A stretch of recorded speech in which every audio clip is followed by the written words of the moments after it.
this with a number of attorneys, including Mark Moisier, who recommended that we do this. Let me pull the email here. John, can you let us know? She's trying to get her signs. Thank you.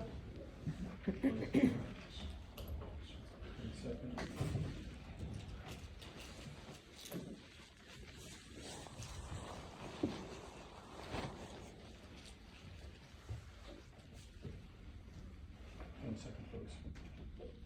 Yep. So I want to make sure I'm saying the right election code. So earlier this year, in I think it was either the February or the March meeting or April, couldn't remember. It was brought to my attention that several of the delegates on the committee were in violation of California Election Code 7411, which has two sections, A and B. The section says that if a delegate is a committee member, we call them delegates, the state party refers to them separate differently. But if the committee member has missed 4 out of the last 12 meetings, that they are off the committee. And as was brought to my attention at that time, it was actually Leslie and Larry brought it up. Leslie did the report over the information. Larry argued and made the case that the statute is written such that there's no discussion, there's no vote, you're just off the committee, that's it. And there are some folks here who are at odds. Sometimes Larry, in fact frequently Larry and Jay don't agree. They both agreed on it. I went and said that whoever has missed 4 meetings out of the last 12, they're off the committee. So I informed those 2 folks. One responded, one didn't, and we moved on, and the committee elected people to replace them.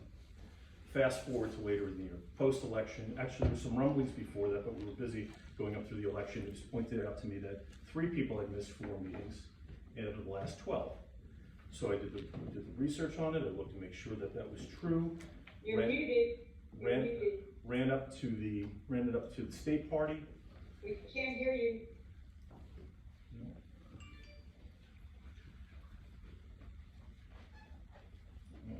Can you figure that out? I don't know what's going on because it says that I'm not muted here. We can't hear you. Can you hear now?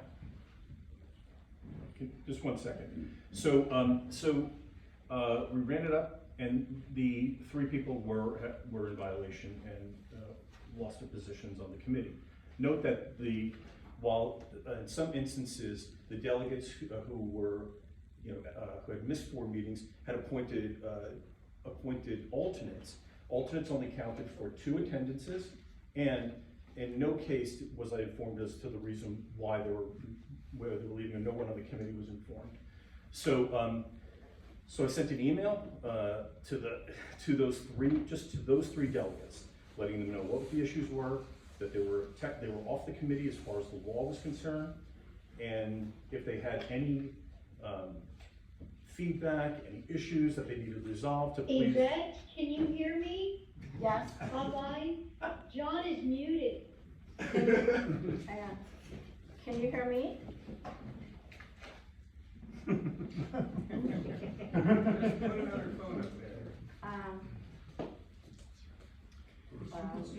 Turn her volume up. John, that he's muted? Can you hear me? He knows. I know, but there's nothing I can do. I'm not muted. Can somebody else? Can somebody else who's on the Zoom? Can they turn on their microphone so that they can hear? Oh, here. Can you hear me now? Can you hear me now? Okay, there we go. Okay. No, you can hear that now. Okay. So, state party agreed. You're off the committee. Now, so I sent it to just those 3 delegates, and one of whom was Rich Warner. Rich accepted that he had missed the meetings, and he's moved on. But there was some pushback from Leslie, and a different pushback from Clint, who were also. Leslie said that she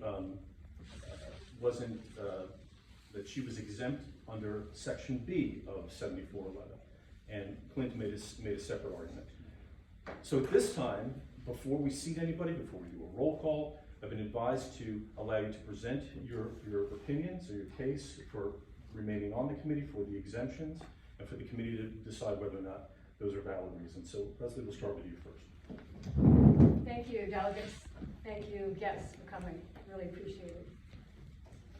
Only delegates have the power to call a removal hearing.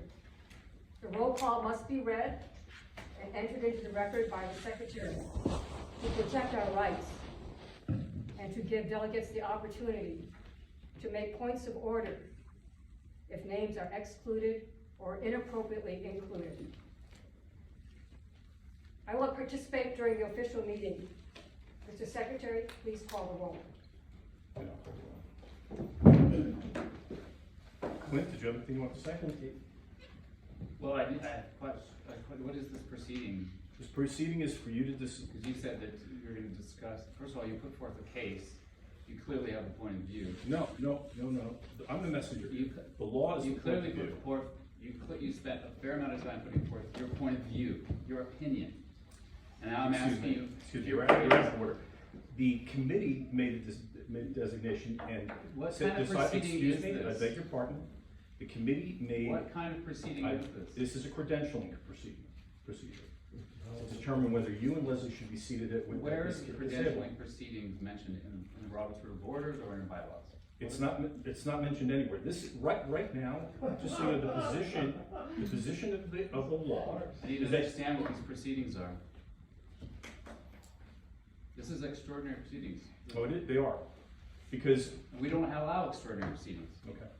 Would you like me to continue, or do you want to just keep interrupting? If you just answer the question. I'd be What happy sort of to. proceeding is this if it's not? This is a credentialing proceeding. Which doesn't You exist can- anywhere in the bylaws. Okay, fine. Or the law. Well, then please, if you have no objection under 7411B, then please leave. There are two exemptions under 7411. You know what they are. If you're not pleading that case, you've missed 4 meetings, There's you no- do not, I'm not pleading I any beg your case. pardon. This is not a proceeding that I accept. Sorry, that's the law. This committee took a position. That's gives your opinion. This that it's the law. committee took a position, the, This is your opinion. no, it isn't.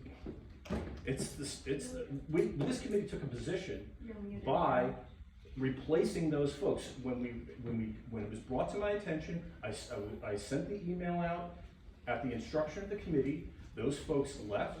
We replaced them. This committee voted to replace those people. There's nothing- So if you're not gonna there's make a nothing to do with case, my I beg your membership. pardon, if you're not gonna make a case under There's nothing to do with my 7411B, membership here. then please step off the stage.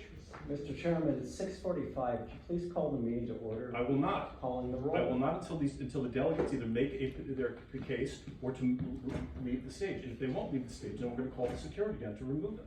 Call the roll. Call. Go ahead, call. Dare you. Dare you. Go ahead, call it. Call it. 7411, Let's hear what they have to say. Let her speak. they've been given the opportunity to speak. Call the roll. Call the roll. Please, by all means. Okay, so under 7411A, unless absence is excused by illness or temporary absence, I have a contemporaneous, this is a screenshot from my phone. I can show anyone my actual phone, but I'll present it, print out. This is the text from Leslie on April 6th, day of the April meeting. I thought that it's getting worse, so I kind of make it tonight, so you'll definitely be voting on. It goes on and on. But the point is that it's before the meeting, saying that she is sick, so she's excused under 7411A. Okay. And then, that's enough, because of the 6, two are, you're allowed to, 2 are by alternate, anyway. And then, but even though it's not also necessary, in the minutes for the March meeting, Leslie is marked as present. It lists my name because I was an alternate, but I wasn't used as an alternate. And Yvette listened to the actual recording, and Yvette can speak to that. Well, which meeting are we talking about? So March, Leslie was actually here. Right. And April, she was excused by illness. So that leaves only 4 of your listed 6, one of which you had an alternate, so it's only 3 missing. Okay. If the chairman will not call the roll, Monica, you may call the roll. as first vice chair. This committee is. Yes. Has a designation, we have an issue about whether or not the roll should be called and who's to be seated. It's up to you. And I'm sorry, we cannot move forward until we resolve this matter. Who is on the roll? Please call the roll. I would like to call the That's what we're roll. talking, no. No, you don't get to call that. Call the roll. Call the roll. Please, shut up. Jacob, would you please go? So, I've done research on it, I've looked at the minutes, and my conclusion is that Clint was absent twice, and Leslie was absent once. And that's by reviewing the minutes. And I have the roll call right now on, that you can hear live if you'd like, for the March, meeting, where you have her marked as either absent or with an alternate, and it's clear here that she was present. Would you like to hear it? I'd like to hear the evidence that we are in error, that our records are in error, and that she is exempt under 74. Okay, here we go. A or B?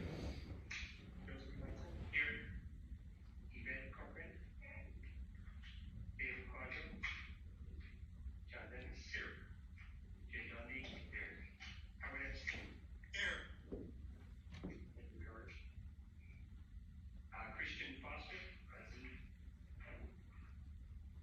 Nicole Gary. Susan Abbott for Clint Priest. Leslie Long. There we go. How do we know what the date is of that? I'm sorry? How do we know what the date is of that? I'll show you right here. Bill, did you have such? So this is the date. Two, right there. Those are all the recordings for the year. Yeah, that's John Kerr in March 2022. Okay. It's February? John Kerr in March. Which, I'm sorry, it's the dates of February. So this is the date. Number 19? So it's 18 GMT 2022. Oh, 303, so it's March. Yeah. So that's incorrect. Okay. Bill? I was gonna say, I would think that a standard operating procedure for things like this would be that the secretary's records are the authoritative ones. Yeah. Right, so the secretary, before any definitive case would be made under that law, would present the certified, signed records of meeting minutes that then are established to determine the absences. Okay. So what we have here is the spreadsheet that you keep. Is this different from what you have there? Oh, well, this is based on a spreadsheet that Leslie started, but I noticed that she had some things in error. She was misreading on a few occasions the designation of the alternate. Mm-hmm. Okay, and so these were cases where the actual delegate was present, and the alternate's name was in parentheses, and because of that, it was marked on her sheet as being, an alternate being in place for the delegate. Okay. So, correcting that in 3 places. Which are the 3? Well, let's see, that would be March, April, and September, okay? September of this year. Of this year, Yeah. yes. So- Those were sort of false alternates. 1 second. Cases. One second. So again, so we'll just, so Bob was here, she was here, she was here, let's see. Zoom, she's on Zoom, Zoom doesn't have. Well, it did in March. But it doesn't matter, because Bob was here, so that covers her. So Dominic is here. Okay, so we're in error, so Leslie, you're fine, you're exempt under B, and there was just an error there. Okay. And I have 2 questions. Larry was first, and then Vivek. Yeah. There are procedures under parliamentary law for handling every item you're dealing with right now. Mhm. You have had a month to work out the role. call the roll, allow us to handle whatever this Yvette? is under the So- business of the SFGOP. Yvette? So with this coming forward, and it seems as if you or Tom, or probably any of us, have not officially listened to the roll. I know that during Central Committee, I don't know, some months back, there were concerns going back and forth because how our attendance was being documented was being questioned, or it was confused. So maybe before we wrongly accuse somebody or try and unseat somebody, maybe we go back and listen to the roll for the dates that you're questioning. Okay. I'll be happy to do that if you would like, but I would really not prefer to wrongly unseat somebody. Absolutely. Absolutely. One thing before we move forward, are we changing our position as a committee that we're not gonna honor 7411? Okay. Is that our position? This is properly It's not handled an option, but I during mean, a it seems like, meeting. here's what happened. I sent the email out to the three people who seem to have missed more than 4 meetings. They could have just, I said at the end, if I missed something, let me know. They could have simply responded, and instead there was, there's this blow. All they could have said was, I think you're wrong, I was here. And I would have just taken that off the thing. Did anybody send me that email? Because I don't remember getting it. I only just listened to this Okay. this morning. So nobody sent that email. Clint doesn't have, it I hasn't believe Leslie sent responded. an email. What's that? I believe Leslie sent an email claiming that she was present on days that she had. Right, but offered no proof of that. So had she just said to me, hey, here's the documentation. There's only one, there's only one. There's only one basis for this. The way this works is that if you miss the 4, as was, That's as not how we it works. established, That's your you're opinion. off the That's your committee. opinion. I sent it out and offered That's the your opportunity to. You are denying delegates the right to make points of Bill? order by not conducting a Bill? meeting I under believe that the Robert's lawyers- rules. I believe that the lawyers would say, that in this law, I think I agree with your interpretation, Yeah. it's not subject to our interpretation, it's just the law. I believe that the only appropriate basis for it would be a set of minutes that have been approved, because each month we approve the previous month's minutes. And those minutes would prove the attendance or not. And if we approve minutes with incorrect descriptions of who was here or not, that's too bad. Once we approve those minutes, those are approved, and that's the basis for such. At the same time, it shows that, maybe it shows that Leslie wasn't here. We're not here to run people off the committee, okay? Yes, you are. Well, I'm sorry that it was interpreted that way, but maybe that has something to do with the function, the dynamics on the committee itself. No. No, No. excuse me. Function of the chair. Read the email that was sent to you and what it says, particularly at the bottom. If there were any errors, send them out. Now, two of the delegates who were decided to escalate it, but that was their prerogative. I can't help that. So I just want to come back to Clint. So Leslie, we have some errors, so you're in the clear. But Clint, what is Apologize your is good. position on exemptions?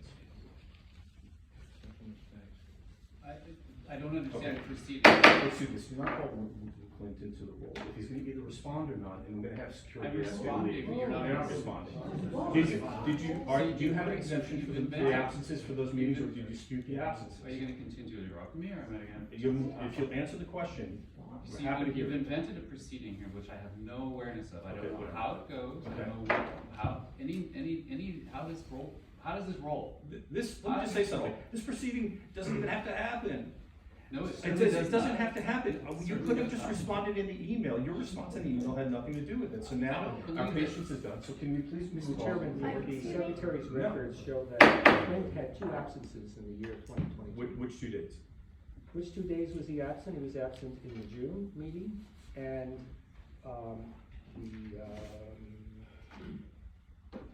Please unmute yourself, we can't hear you.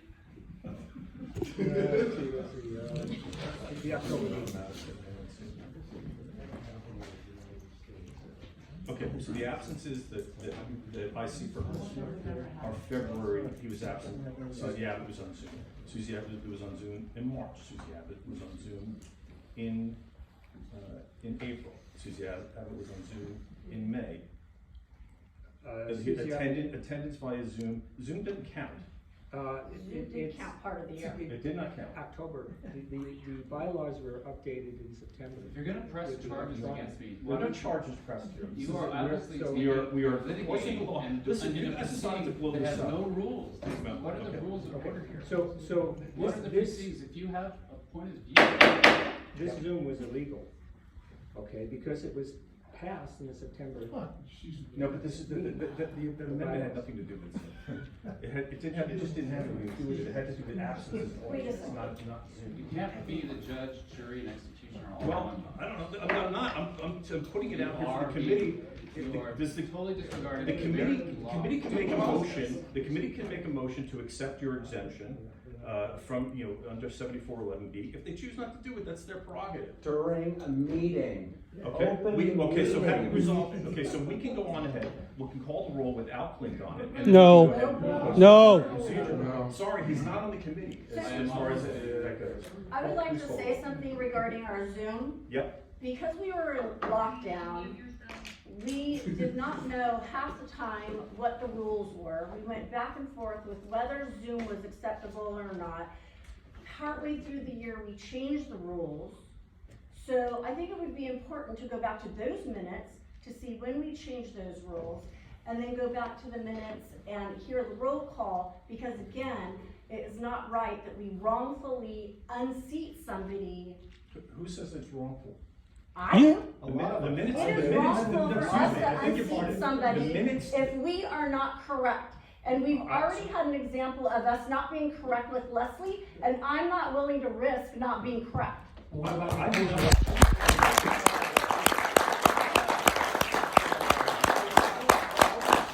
I want us to get it right as well, but as Then Bill let's go said, back I and said, review the minutes properly. I'm happy to do that. Then but- we need to but call roll and move on. We've already wested We're gonna call roll, but it's enough not gonna be time. with Clint. It can't be with Clint. Has to be. Because we have 4 absences, plus 2 alternates and No, we don't. appearances over the last, well, then make your case, where are I we am in not going error? to defend myself in a proceeding that has no. Go ahead. I have 2 absences for Okay. Clint. So if our secretary has, My Sorry, record no. said he was only absent twice. Do you have the minutes? I mean, it's so Well, freaking Because I I went through examined those the minutes. minutes. Yes, so do I. Yeah. And they were cars. or, yeah, He was on Zoom a couple Thank you. of times. So John has a, No, John it- obviously has it- an extra It was right. not in the bylaws. It's an until- agenda. until- Tom Selectman is the committee's secretary, not the chairman's secretary. Okay, Rudy Ascension, are you here? I'm here. Edward Bate. Edward is absent. Joseph Blackman? Here. Okay, Doug Brower. Not present. Yvette Corcoran. here, David Quadro. Here. John Dennis. Here. Jay Dundee. Howard Epstein. Here. Christian Foster. Jason for Christian Foster. Clint Grease. Present.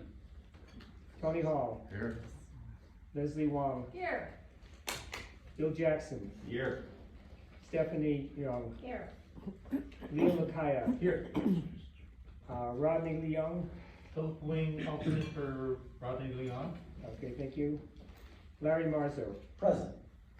Stephen Martin Pinto. Here. Gus Matzamal. Here. Mindy Pachenko. Pension up here. Pensioner. Peter Pusateri. Present. Lisa Remmer. Here. Bob Rentel. Here. Monica Rothenbuehler. Here. Bill Shireman. Here.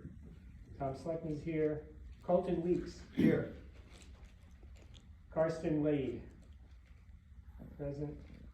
Rich Warner, not present. Gene Young. Rich Warner is not on the committee. Okay, Gene Young. Okay, Gene is not present.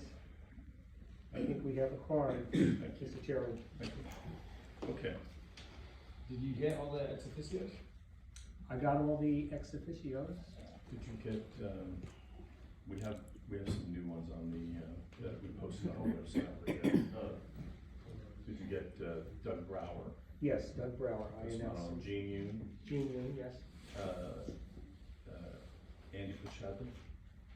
not Andy, no. There's supposed to be 9 ex officios. Yeah.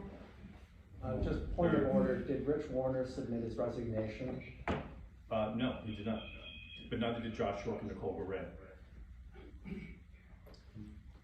Somebody's up to that, their sound lab, check your phones.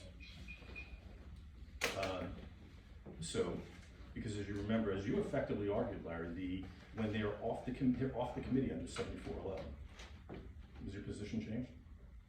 I believe it, Yvette has raised her hand and asked to be recognized. Yvette? So if I recall correctly, we went back and forth for months requesting Josh and Nicole to be removed because they haven't showed up for more than a year. And it was the chairman who kind of deterred us from removing them with your concerns that there may be a hearing or legal repercussions that we may face if we remove them. After numerous times of trying to bring it forward, you finally said that you will either send them an email or do a certified letter requesting or asking if they wanted to be on committee or not. I believe my memory serves me that you came back to us, said that they didn't want to be on committee anymore, I beg your and pardon. we were there. I beg your So pardon. right now, we have I'm sorry. Richard We have- doing the same, but not Let her Cliff finish. and Leslie. Okay. So we've already been wrong with Leslie. That's not what happened. There Oh, was we did. one meeting where it was brought up, this issue. At that meeting, I said I will contact the 2 delegates we think are out of order with 7411 and inform them so they're right. And also to buy some time so I can check with the state party council to see that they concurred with that assessment. I did that, we removed, I sent the email out, and we replaced them afterwards. By the way, before we continue with questions, I think rise, this is a privilege, this is a privilege appeal. I rise to appeal the ruling of the chair. Let me be specific. I rise to appeal the ruling that under 7411, that a decision has been made that under 7411, that Rich Warner has been removed from the committee. Now, this is not to ask the committee to reverse the chair or overrule the chair. What this does is it simply has the committee replace the chair for the purpose of making this decision right now. And we can simply say, we can vote yes, that we are going to, as a committee, take responsibility for removing Rich Warner under 7411, and that burden will be on us, including the legal responsibility. Or we can say no and simply request a letter of resignation from Rich Warner, which I believe he would offer. And by the way, we would also get him his resignation as treasurer, which is a very important thing to have legally with regulatory agencies, including the Federal Election Commission. So I have made this appeal and I ask for a second. Second. Discussion. Can we include Clint on that, as well? I believe it's not necessary What's that? because he's been called in the role. For removal? It's been called in the role. I have a question. Jason? Mr. Secretary, how many meetings has Rich Warner missed? Okay, I would say about 7. Let's see, Rich Warner, he missed November, 2, 3, 4, 5, 6, 8. Well, So you have 6 on your official, yeah, okay. 6 on my record. So the state law is clear, there's no decision of the chair, he's removed by state law. Whether or That's not not he's true. treasurer or not, it's a removal. That's an opinion. Well, It's a state law thing. What's your opinion about the state law? No, it's not actually, it's, Yes, it is. every central committee, we've gone through this, and every central committee kind of has that issue, but it's an automatic thing by state law. No, it's not. So And Jason, it's something that everybody grapples with, so. yeah, so Jason, I can't speak how other committees have grappled with this. In the state law, there is a section, that calls for automatic resignation if you move from one county to another. That's very Right. different language than shall be removed. Other committees have put into their, including San Mateo County, put into their bylaws that shall be removed means automatic removal. Rather, we have in our bylaws a removal procedure, which simply means we would vote, and it would be a majority vote, which would call for a hearing. And then, and by the way, this is what we discussed this in the case of Nicole and Josh, and the chairman did say that he would send a letter, a certified letter to the two of them. This was a part of our discussion. So in the case of Rich Warner, we could go ahead and vote we could go ahead and vote by majority to remove him, and we could go through the certified letter process. But from Point of discussions, information, I'm I never- almost finished, but from discussions that we've had with Rich Warner, many of us have called him. He's ready to submit his letter of resignation. It's very important for us to have a resignation letter from the treasurer in our dealings with the Federal Election Commission and other regulators. Not to say that we just removed him under some statute. I understand that, that there are other people who want to speak, but I do need to respond to that. I never said I would send a certified letter. In fact, I specifically said I'd send an email to which this committee didn't object, and that's what I did.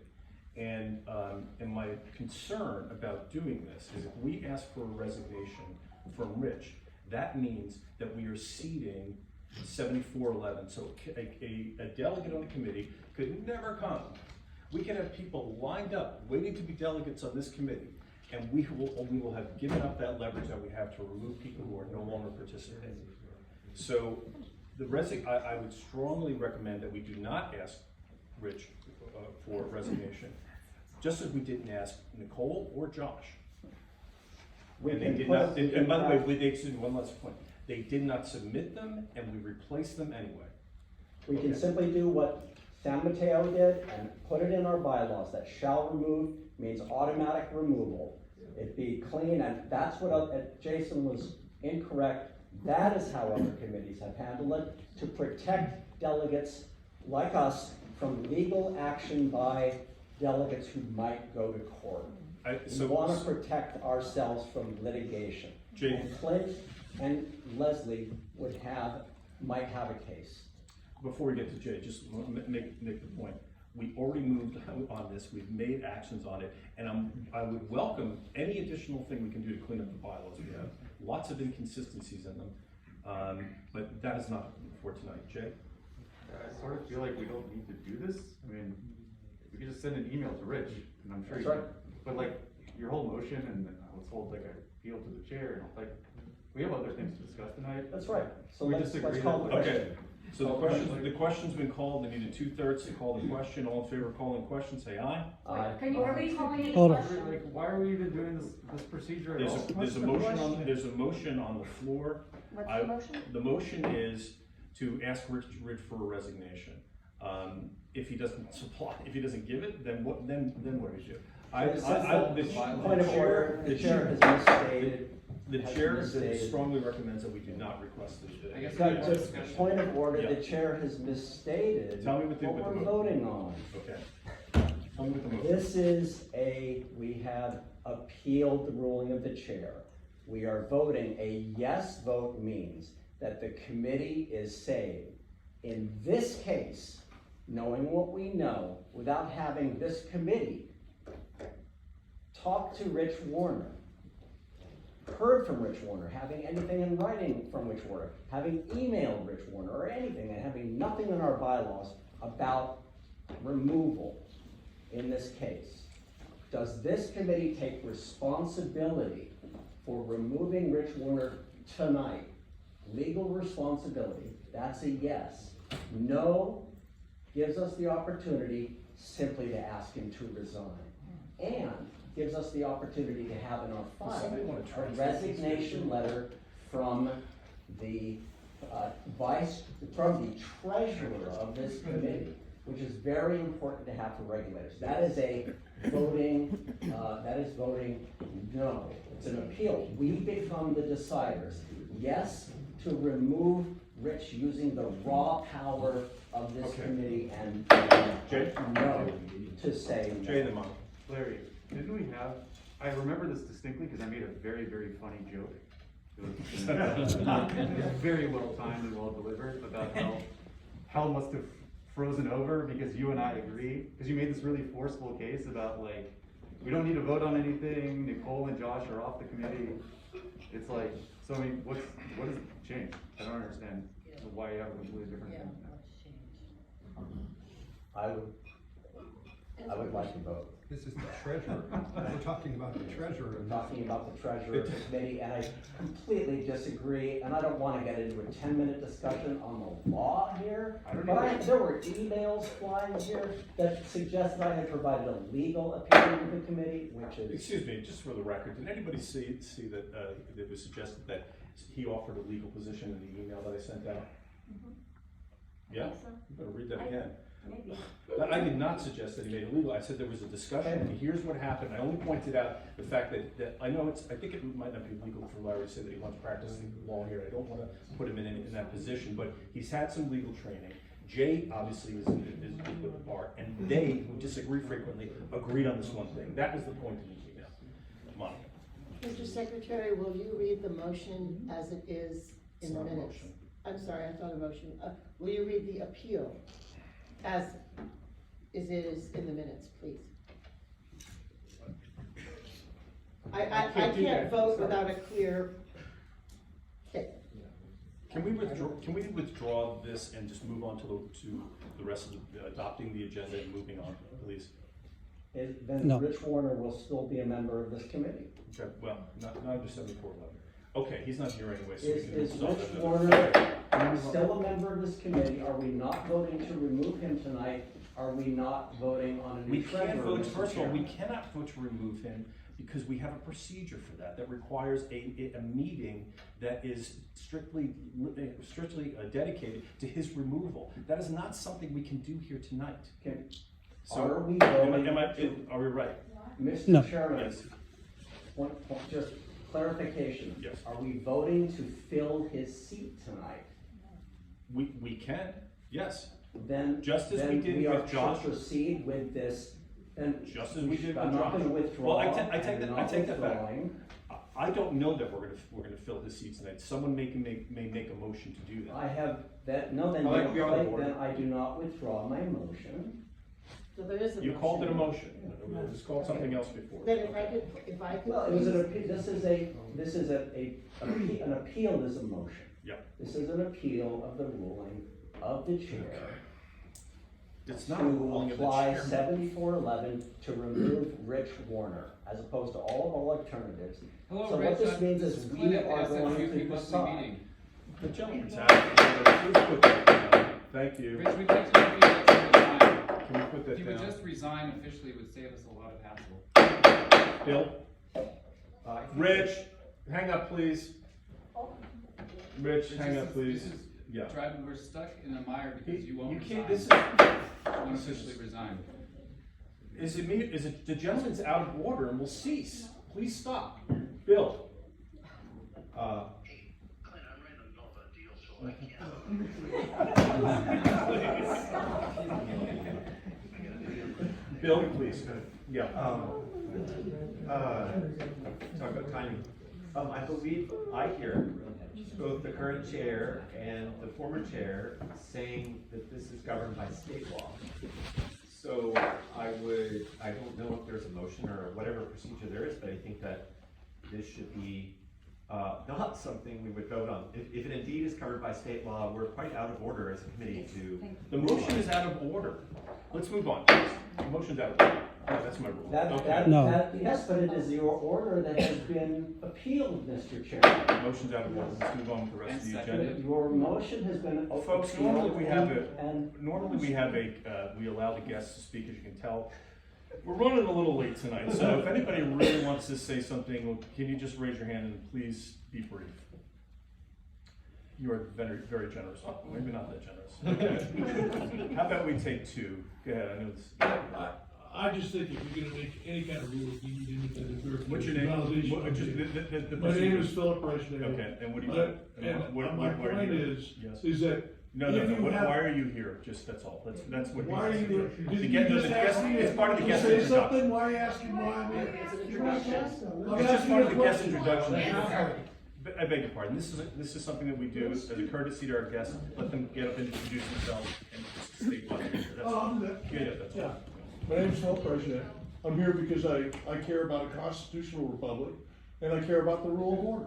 Yep. And as I see it, is that if you're going to make a judgment on something that eliminates someone based on a criteria, that criteria has to be independently evaluated by more than one person. It doesn't make any sense if someone fills out a spreadsheet and you say to yourself, oh, this spreadsheet has got 4 spaces missing, therefore this person is off. That's your ruling. But that doesn't make any sense because there's no validation. And every industry in the world uses independent verification, validation of data to make sure it's real. Thanks. And no one Appreciate makes a it. decision And then on one more. anything that's not The like lady in the that. back, thanks. Yeah. I'm Charlotte Worcester. Wow.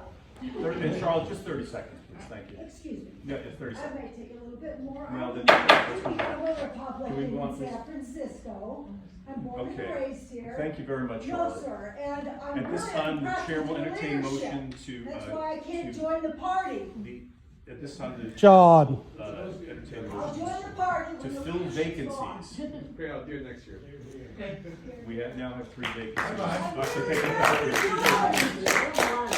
We have 2 vacancies, one in, 2 in Assembly District 19. Are there any nominations? Excuse me? Can you tell me who's On the agenda. you're replacing? No. Clarify, please. There are 2 vacancies. Would anyone want to nominate? Order. Hold on. Appeal the ruling of the chair. Yeah, okay, we've appealed and we've heard. Ruling was ruled out Robert's of- Rules the of motion was Order, ruled out of order. point of order, No. Robert's Rules of Order has a procedure when the chair refuses to recognize an appeal. Mhm. The first step is a motion to suspend the rules. The second step is a motion to vacate the chair. Okay. Do we need to do this? No, we don't, because we ruled. Yes, you the do. motion was out of order. There's no discussion here. 7411 applies. This committee has precedent. We have set precedent. The law is the law. Mr. Chairman, And that you are. is it. It is. We have the You have opinions been of appointed actually for- members of the bar here who have said that. I've got the state party council opinion in my email box. I'm happy to share it with It's your you. opinion. We have made the determination. You are not Well, in then a you can position go to to a make any judge legal and determination. file a lawsuit and see You have and not get had your the day in authority to court. make any legal determination. Excuse me, that's what you can do. Now, we can move You have no on. authority to make a legal determination. That's not one of the authorities of the chair. It's, jeez, well, we're not connecting. So at this time, and there are vacancies on the committee. Would anyone like to nominate someone to fill the vacancies in Assembly District 19? I need a point of clarification. If there's no vacancy, no one being recommended, let's move on. If I someone asked has a a question, you keep talking over me. Because you keep I asking asked for dilatory clarification. questions. Whose seat are we filling? I'm not. Please stop talking over I have everyone. not, excuse me, the My gentleman is God, out this of is order. ridiculous. It's We're out of adults. order. I have not offered a motion to fill any. We have 2 vacancies. It's up to the committee members to decide whether or not they're gonna fill the vacancy. That's the motion that gets made. I'm entertaining them now per our agenda. Nobody has made a motion, So we, is there, well, because people are talking over it, would someone like to make a motion? I'll make a motion to nominate Peter Eldon and Ben Walensky for the 2 open vacancies. Which agenda item are we on? Have we approved the minutes? Go ahead. Point of order. Yeah, I take that back. The agenda says. That's fair enough. That's fair. Acceptance Let's- of the agenda. Okay, yeah, we skipped over. So at this time, I take that back. Just hold the motion, please. At this time, we will, the chair will entertain a motion to accept tonight's agenda. I move we accept tonight's agenda. I take it. Discussion. All in favor? Aye. Say aye. Opposed? Abstentions? We accept the agenda. At this time, we'll entertain a motion to approve the minutes of the November 2nd meeting. So moved. Second. Discussion. I pointed out one error to Tom. Okay. With that error fixed, yes. Yvette? I'd like to ask a question and make a request. In our meeting last month, there was discussion about, writing checks to other central committees, taking money out of a state account and basically giving it to them for them to write it back to go to federal accounts. You informed us that this was legal, that you brought it up through a ladder of who knows who, and I don't know who that is. I'm not an accountant, I'm not a finance person, I'm not a lawyer, I don't know the legality of this.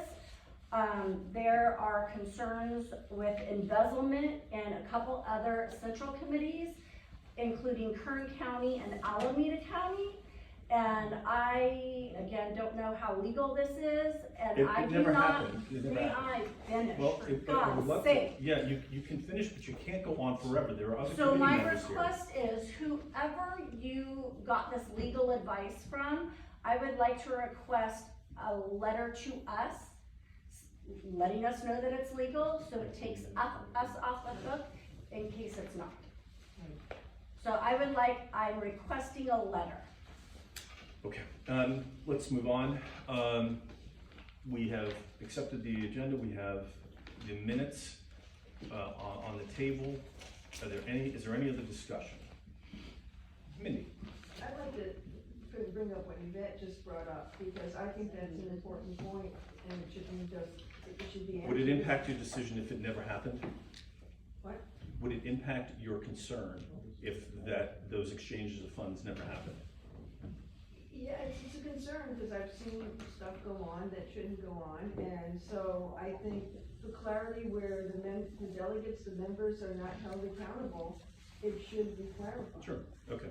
How about if we get to the point where we're gonna do it, we can, I'm happy to provide a letter. In the meantime, you can search out the letters yourselves, if you're concerned about it. Okay? Well, I don't know who you spoke to. Doesn't so I matter, can't go, you can get your own source of information. We have not done that procedure. We haven't done those So wait a minute, you're leading us down a path, you're telling us you got legal advice, but you won't tell us who, and then you're telling us to go after a goose chase to get this information. No, I'm saying that we didn't do the exchange, so it's a moot point. Okay. But we were supposed to do it. Okay, but we didn't. Okay, now, we have a motion on the table to approve last month's minutes. Without objection, calling the question, all in favor, please say aye. Aye. Opposed? Abstentions? Thank you, the motion passes. And now we can move on to agenda item H, the committee vacancy elections. Would anyone like to nominate someone Point of for order. a delegate position? Yes, Item G is guests. we already did the guests. So unfortunately, Only we're out of two order, guests. we're out of order. We did 2 guests because we're behind schedule. I'm sorry, we can't be here all night. Okay. Is there a motion? David, I believe you have. Point of order, so please explain exactly where we are, what it is you're asking for, because we've gone in a full circle. We have gone through items A through G, albeit out of order in some instances. We are now on agenda item H. Asking for what? I'm not asking for anything. I'm letting that we're at that point in time. If someone would like to nominate someone to fill the vacancies in the Assembly District 19. Point of order, They can do that the now. roll has been called, we have only 1 vacancy in Assembly District 19. Okay, until the Point of order, excuse me, the roll the has gentleman. been called, the roll is the definitive statement of the members of the SFGP. The secretary was out of order. You did not make an objection. Yep. No. You did not make an objection, the roll is established for the meeting Very well. and for the month. Are there any nominations to Yeah, fill I'd the like to make a vacancy? nomination for the Yep. two There vacancies. is a point of order, there is one vacancy. Monica? Like a rule from the chair. Clarification, Larry, are you Rich Warner. conceding the idea that we do have a resignation from Rich and his spot is vacant? I made a point of order which was ignored by the chair. Okay. That is a grievous violation of our bylaws, which I have no recourse, other than, as I mentioned, calling for suspension of the bylaws and removing him for the remainder of this session or going even further. Second. Second doesn't count from there, but anyway. It counts. Are there A any, is there any? ruling from the chair, we have an established roster with one vacancy in 17 according to your own rulings. 19. 19. Excuse me, according to your own rulings. The point of order, who is the vacancy from? The chair has ruled that Rich Warner is vacant. The chair had made no objection to the calling of the roll. The chair, didn't, I the chair believe- I the believe chair Secretary made no named Rich Warner determination in the roll call. whatsoever. The chair informed the previous delegate and delegates, Grease and Wang, that they were, in violation of 7411. We've cleared up the matter with Delegate Wang. The matter with Delegate Grease remains. The committee, I'll leave it to the committee to make the decision about it. It's not my decision. I'm just the messenger. But I think my position, and You're obviously which is acting exactly right, general. Bill. It seems to me that to apply the law under the number, the secretary is responsible for determination, should provide evidence to any committee member who wants it. And I have not heard the secretary say that Clint was absent for 4 or more times. Neither has Rich resigned. Rich doesn't have to resign according to law. He resigned based on law. I believe it's also the state party council's interpretation of the law, as I'm hearing from our chair. Opinion, interpretation. You were hearing from the chair. That is what you were That's true, hearing and the from former the chair. And the former I chair also, was I trust that Ashley Titus White made is that still decision. White, and I trust the the former and current chair. And I can tell you, I've spoken with SMGOP, which went through the same process, and they determined that a bylaw amendment was required to put automatic application into their bylaws of shall be removed. Our bylaws have a procedure for removal, which we can apply to Rich. On other grounds. John, No, what did the state party say? we What's can that? apply What did it the to state party Rich. say? No, on the grounds of 4 absences. Folks, I'm happy to share this with you. I'll send it to you all to an email. Ashley Titus's response, and note that Ashley is with Bell McAndrews and Hilltouch. How long have you had this response? Since December. And her response said, we've had this discussion before, but I wanted it in writing. Here's the section. Her response, subdivision A says shall, so that's mandatory, but there is also an unless that may apply to some of the absences. Here's the section. We are familiar with the section. Any member of the committee other than an ex officio member who misses 4 regularly called meetings within one 12-month period shall be removed from the committee concerned unless his or her absence is caused by illness or temporary absence from the county on the date of the meeting. That's it. The committee, then there's a Continue second reading. section. No, well, the second section doesn't apply. Yes, it does. No, it doesn't. The law applies. Remember? Yeah, okay, well, that's the law that applies. It only applies if someone makes an objection. If someone objects and No. says that, Keep reading along. well, the committee, the objection Section is, B. yeah, a committee may, in its sole discretion and in accordance with its Sole bylaws, discretion. remove a member who misses 4 or more regularly called meetings within a 12-month period, regardless of the reasons for the absences. But that doesn't apply here. It always applies. It doesn't apply. It has, It's a it has state no- statute. It applies to all No, shows. that's not the issue. It doesn't apply to the circumstance. Okay. Are you making a legal determination? No, Ashley Titus did, the state party council. Sounds like she The gave us state guidance. party does not take Well, then any take it up to the positions courts. I regarding mean, we have made a local determination. committee By the way, should we go membership. back, aside from the fact that he's the treasurer, should we go back to Nicole and Josh Shore? Yeah, after the fact, after we've replaced them on the committee and ask for their resignations? Okay, let's move on. Mr. Chairman, Is we have- there a motion? The secretary has established that Clint Grease is a member of the committee by calling the roll. Nominate. and- We have one vacancy. Great. We have no vacancies. I'll nominate Peter Eldon. Okay. I nominate Joan Leone. Second. Excuse me, I beg your pardon. We have one on the floor. Is there a second for Mr. Eldon? Second. Okay, there's a second. Are there any other nominations? Yeah. Do you wanna? Oh, I nominate Joan Leone. Is there a second? Second. Okay. Joseph, are you Any gonna other nominate me? Okay. Hearing none, the Under floor the is bus. closed. I find it interesting that we went ahead, despite the fact that we don't have a vacancy for Rich Warner, that members of this committee decided to go ahead and nominate folks. I'm grateful for that. Let's move on. So at this time, Mr. Eldon, do you accept the nomination? That's a good question. Yeah. I accept the Ms. Leone, do you accept the nomination? Yes, I do. Okay, we'll do it in order. Peter, the floor is yours for 2 minutes, please. Appreciate you giving me the opportunity. Chair, my name is Peter Eldon.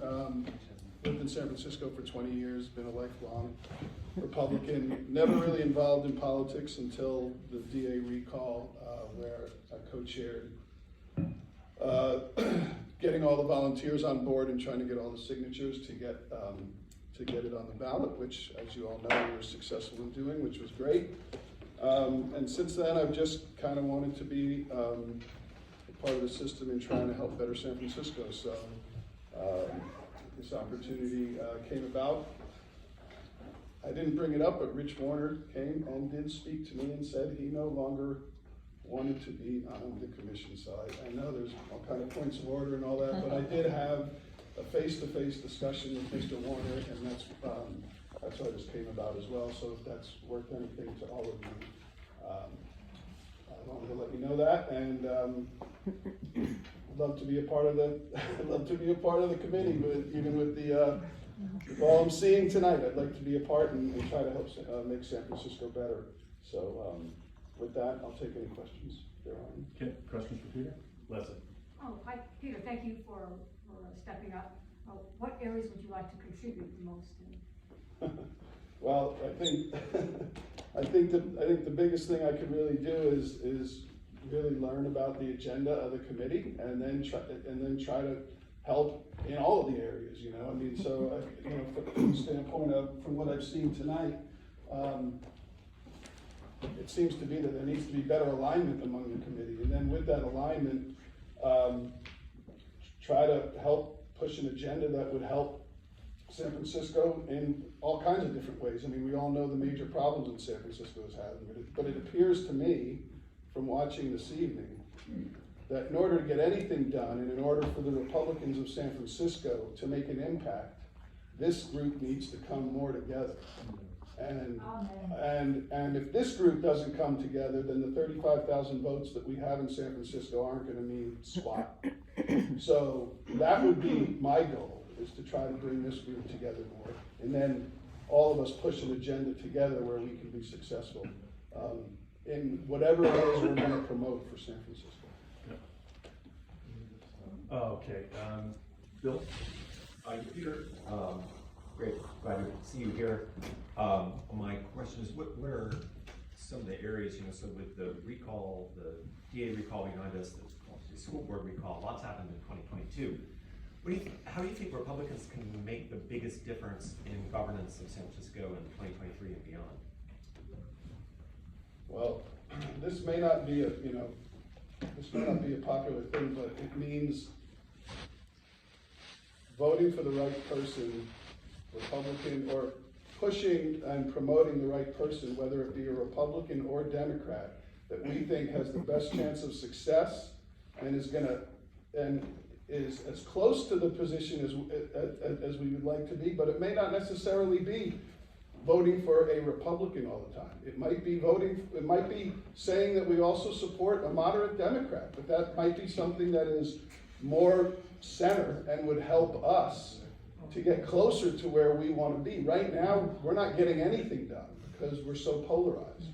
So I am a conservative, but I also think there's a lot of common sense things we could do to get the Democrat side more to the center, and that might also mean supporting folks sometimes that may not 100% be Republican, but might have the best chance of getting closer to the center. So I think we have to take it on a case-by-case basis.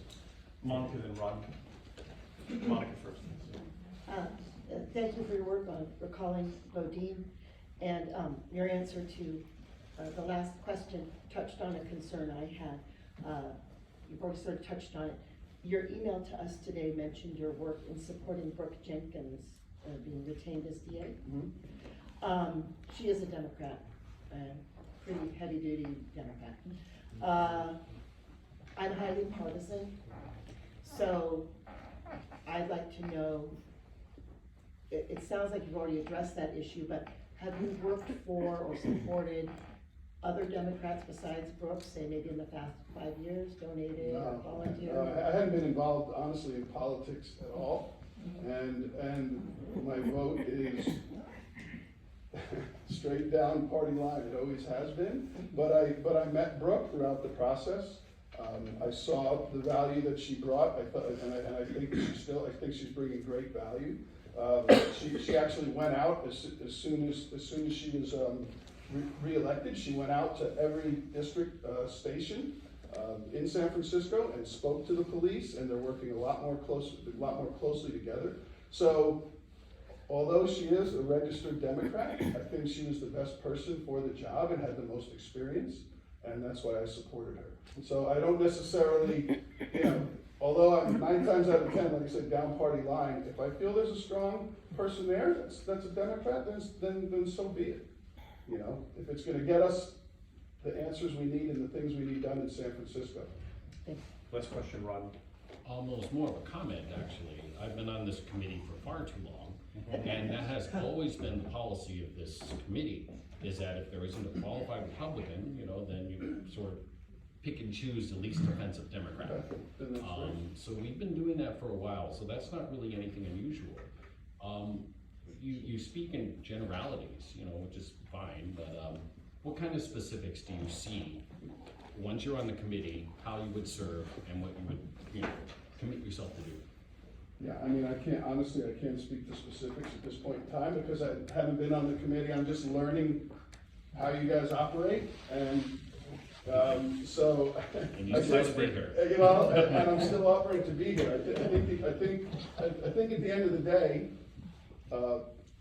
if I sit on the committee, I'm gonna learn and understand, and then I'm gonna provide guidance and thoughts and value where I think I can provide the greatest. I don't have the specifics because I don't have that prior experience. So I'd be bullshitting. Don't bullshit a bullshitter. So. Yeah, because our website has a list of the committees and the vice chairs and the different duties they have. So I thought you might have looked through that. Yeah, to be honest with you, I hadn't studied it. So. One point before we move to Joan and the questions for Joan and her presentation and questions. One thing, Peter did actually serve as an alternate on the endorsements committee. You may remember you were out there. So, Joan, and I'm supposed to be the alternate for Andy this evening. So. You are, and you are. Okay, Joan. Good evening, ladies and gentlemen. Thank you, Stephanie. I'm honored that you would nominate me, and Leo for the second. Thank you very much. Most of you already know me. I'm the 15-year president of what is now the Republican Club of San Francisco. We have 250 members. We started out with maybe 15 as the Nob Hill Republican Women, and it's grown over the last 15 years, where we've changed the name from Nob Hill Republican Women to Republican Women to Republican Club of San Francisco, because we have almost as many men as members and attendees. In 2010 or 11, at the request of Harmeet Dillon, who was the chair of the Central Committee at that time, there was a vacancy. Dave Nemechek resigned, and Harmeet asked if I would join the Central Committee, which I did. I was a member of the Central Committee, and I was also vice chair of events until March of 2021. And I think that the combination of my 250 member club would be a great help, as it was in the past, to some of the things we want to achieve here in San Francisco. So with that, I offer my services as a member of the San Francisco Republican Party Central Committee. Larry? Joan, first, I want to thank you so much for considering coming back to us. I know it's been an effort by a number of people on Central Committee to work to, just frankly recruit you to consider coming back to us. Your relationships, your fundraising track record, your ability to organize events and recruit star power Republican names to your events, I think speaks for itself. And I want to, I really want to, I want to make sure you understand that right now we here at the SFGOP, we are in debt on the federal side of our accounts. And you have been the most successful fundraiser for the federal account of the SFGOP for the time that you've been involved. And on our state account, we had a big initiative which showed promise but involved compromising our values. And it turned bad, it failed. We really need fundraising and event organizing help. So, I ask you if, there's a big gap right now between the Republican club and the SFGOP, and I think we all want to work to close the gap. We want to come halfway. If we come halfway to you, can you bring the club halfway to us? Can you work with us again to help us raise money and organize events hand in hand? Can you do that? Thanks. Well, I think that for those of you who were around in 2019, Clint Grease and I worked and put on a dinner with Dinesh D'Souza. And when I was no longer a member of the committee, then my club did not want to participate and to co-host any events. If I am on the committee, then the club, the Republican Club of San Francisco, will be happy to co-host events. And our events were very successful. We had over 200 people for Dinesh D'Souza at the Italian Athletic Club. And I have the connection with the club to raise enough money to make it successful. So yes, I would be willing to do that, Larry. Thank you. Thank you for the One more question. Tony? Yeah. Joan, in the approximately 10 years that you were with the Central Committee, how many events did you put on? How many events? Approximately, just a ballpark, yeah. Well, I wasn't the vice chair of events until, Well, how many, because I attended a lot of those meetings in that 10-year period. How many events were you responsible for putting together? Just a ballpark, a year. okay, well, when I was vice chair of events, we did the Dinesh D'Souza, we did Rand Paul, we had Kevin Kiley, and I mean, there could have been others, but I mean, I put on. There was a whole slew of intermediate Well, events that the group also attended. How many events have we put on? And this would go to the chair, the secretary, somebody in the committee. How many events have we put on since Joan left? Joseph put on a ton. A few. Pardon? Quite a few. Have we put on any events? Joseph? Since I stepped into the role in April of last year, we've been putting on various types of events every month. It's been a rotating format. I would greatly enjoy working with Joan as part of making Were the these vision grow even more fundraising if events? Joan's interested. Were these fundraising events? Some were. They were a mixture of fundraising and non-revenue. Let me just try to sum it up. I don't think there's been much in the way of activity that Joan provided in a 10-year period. We would be honored to have someone like you come back to this committee. Thank you, Honored. Tony. And I think this is exactly what the committee needs. Everybody here knows as well as I do, you need money, you need organization, and you need fundraising to do anything. This is what we need. We have an opportunity with With all due respect to the gentleman over there, hey, don't you have to come? Yeah, no, I'm going to, because you're taking time from John's presentation, which is I don't think I am. completely I'm making a completed, point. but we can have a Anyway, discussion, to you, there's a, excuse me, I there's a hope you get motion. on, but I shouldn't, my own personal choice, the good that she brings to the committee right now will be. There's a Why did you motion, leave? there's a Why did you motion on, leave? there's a motion on the floor, Howard? Yeah, I just want Thank to you, say, John. I've been. Well, you know, I'd like to mention that one of our distinguished guest speakers last year was Paul Manafort. And that's kind of the quality of the speaker that the Republican Club of San Francisco has connections to. Howard? Okay, yeah, first of all, I say I'm a longtime member of the Republican Club, or when it was the Women's Club, I'm still a member. I've known Joan for, I don't know how many years now, a lot. 20 We've worked some, together, long before that. yeah, and she'd be great on this committee. Thank you, We Howard. need her. Thank you very much. Okay, I'll just make a at quick this- point. yeah. Because everyone's making comments and points. I just, in the past 10 years, how many elections have we won as Republicans in San Francisco? Does anyone know? Does anyone know how well we've done in this city? There's 33,000 registered Republicans. We've done awful. So what I would make a case that we need fresh blood. Peter was the chair for the volunteers for the DA recall, which I will make the point, Joan, I called you and asked for your club's support to gather signatures, at which point you told me no. You denied helping the recall of Chesa Boudin. So bringing in fresh blood that's, had the leadership positions in successful campaigns in San Francisco is exactly what we actually need to win in this city. We supported the first Leo. recall. Just want to say, been with Joan over 25 years. We need to heal things in this committee. We need to stop fighting, stop being petty, stop being picky, and let's get together. She can help bring us together. We need to come together if we want to win anything, especially self-respect. Thank you. Any other comments? Thank you, Leo. Okay. Any other comments on either of the candidates? Yeah, real quick. Yeah.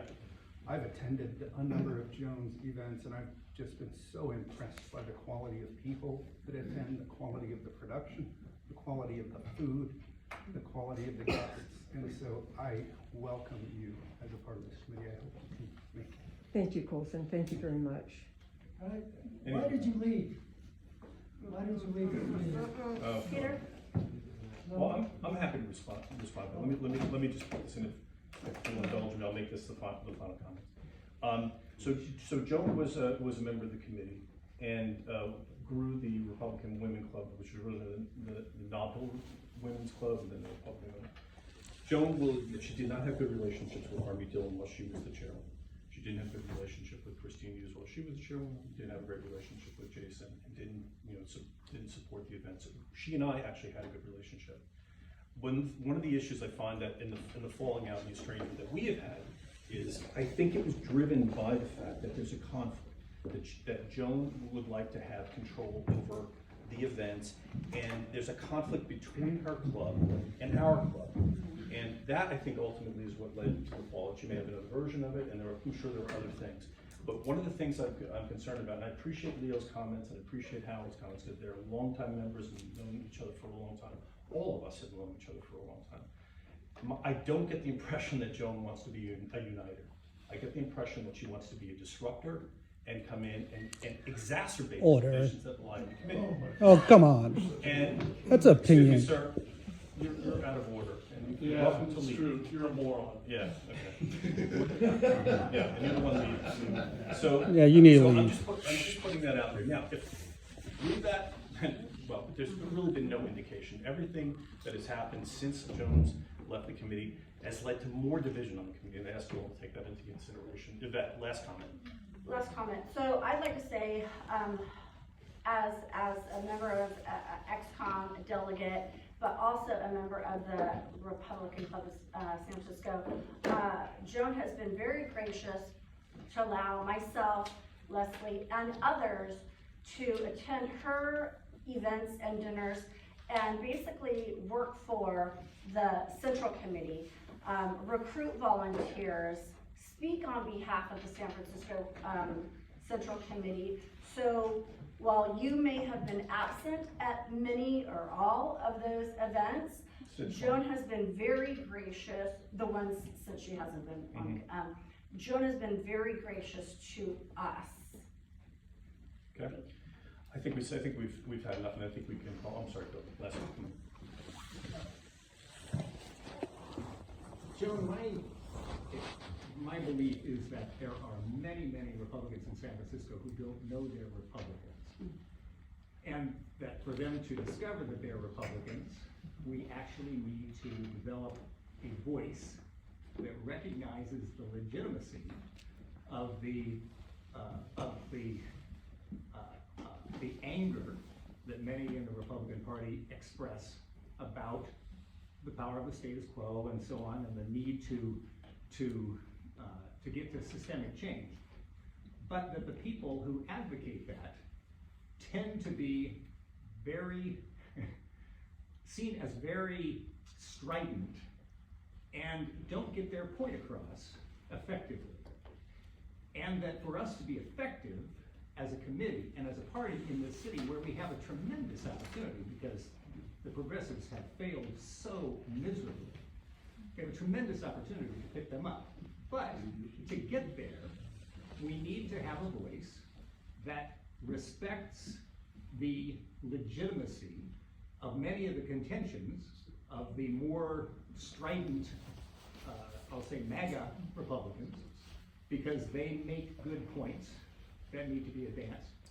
And we need to understand that to get that change, we're going to have to bring in folks that are more in the middle of the party. Now, my experience with you is that you have created an extraordinary thing in San Francisco. You've led it, and I've been impressed. I was a member, and I respect that a great deal. My experience, however, has been that when you perceived that I was not with you at conventions, that you disowned me, and that I was suddenly on the blacklist. That was my experience. What I want to know is, are you a uniter who can bring these two factions that are obviously so angry at each other together, or are you here to ensure that one side wins and the other one loses?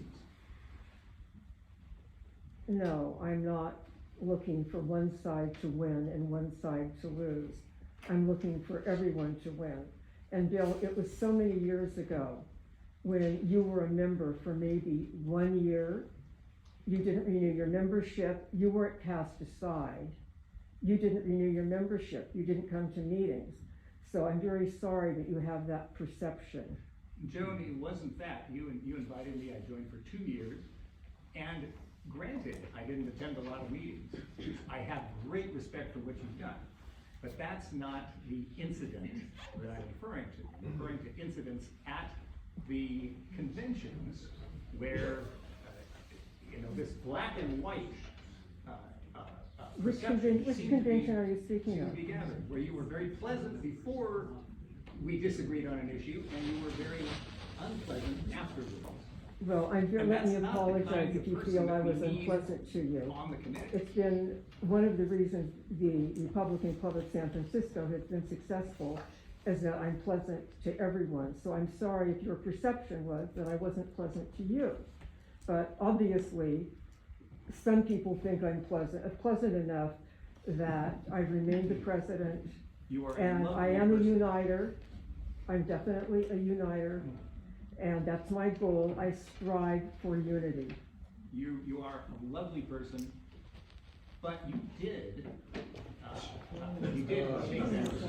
Come on. Get with it. Bill, thank you. I'm sorry. Let me apologize to you, Bill. Okay, so, all right, so at this time, we're gonna do a vote, but the last couple of times the votes felt like a melee. So, we're gonna do by ballot, but All the ballots will go to Tom, he will do the counting, but Jacob will do the collection, and only Jacob will do the collection. So at this time, please write down who you would like. Do you have enough there? Yeah. Well, I have some ballots here. Tom has his number of ballots. And He's just- got to use his. Oh, you got a number? Yeah. Oh, you already have it? No, Oh, yeah. no. So that, Oh, I see. but I would like to make a point of order. I just received an email from Edward Bates, who has appointed James as his alternate, and I would like to invite James to come up and sit with the committee. Okay. Oh, Can you share that? yeah. with us?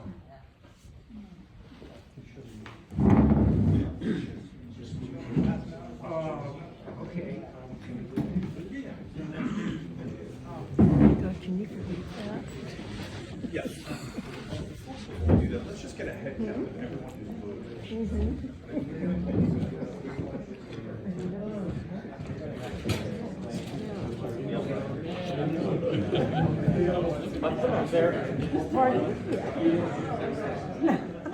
Hi, how are you?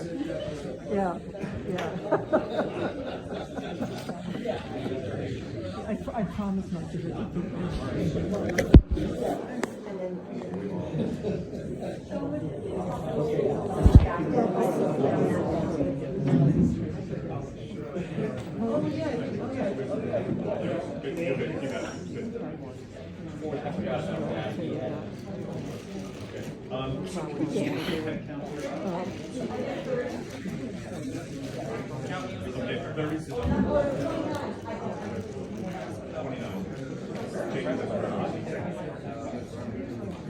So Jacob, can you distribute the ballots and we just distribute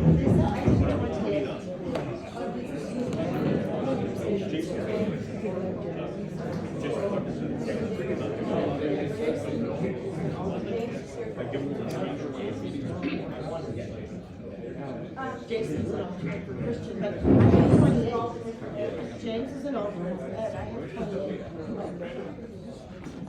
Okay, Peter's obviously not. Oh, as an alternate, I wasn't counting it as your alternate.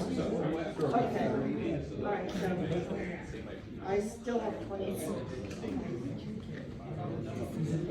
Sure, we should maybe sound off. Yeah, I think.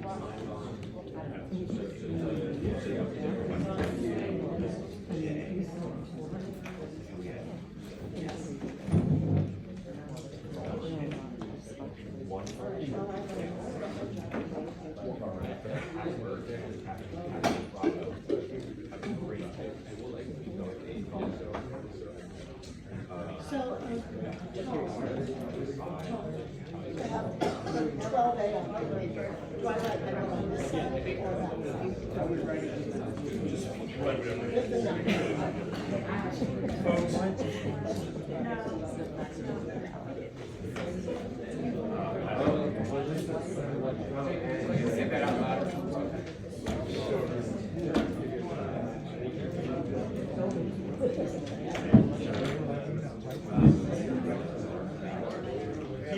Peter or Joan will do. I think that might Yeah.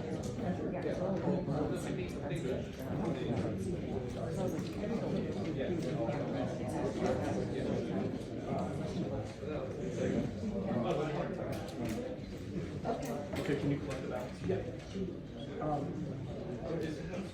Look at you, James, Jake? James.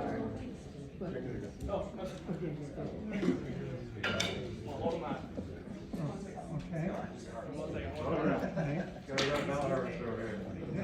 Maybe we moved to the 18th century.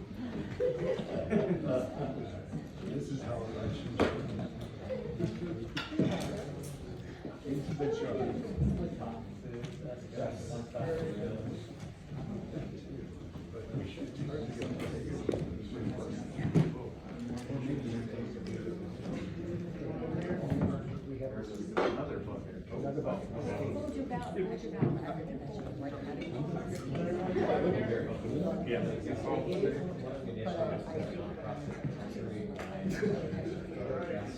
Anyone get their ballot corrected?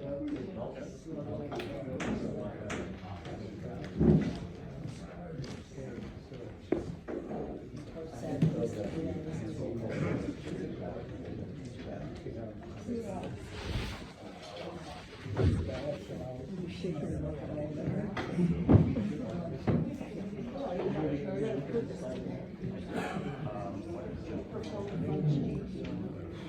I really like this. We have another one, John. I like that better one.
There's a lot of guys up there.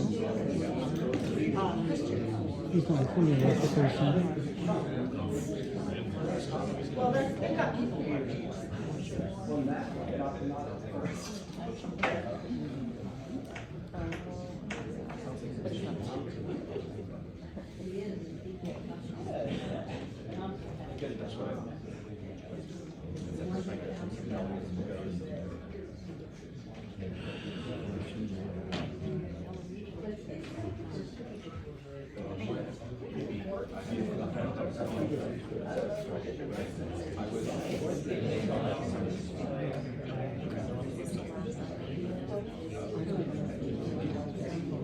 I'm not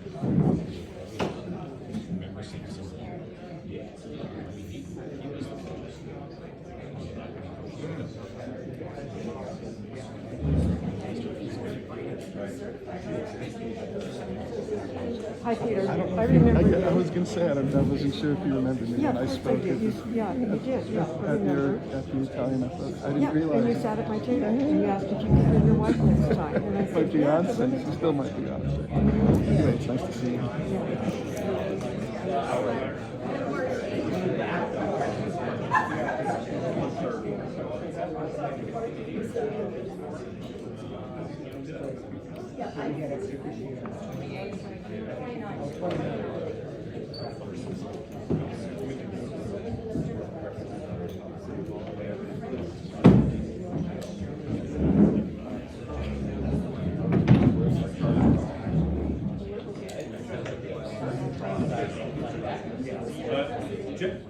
Peter and Joan, excuse me, we have Peter and Joan, thank you very much, both of you. Joan, you've been elected. Welcome to the committee.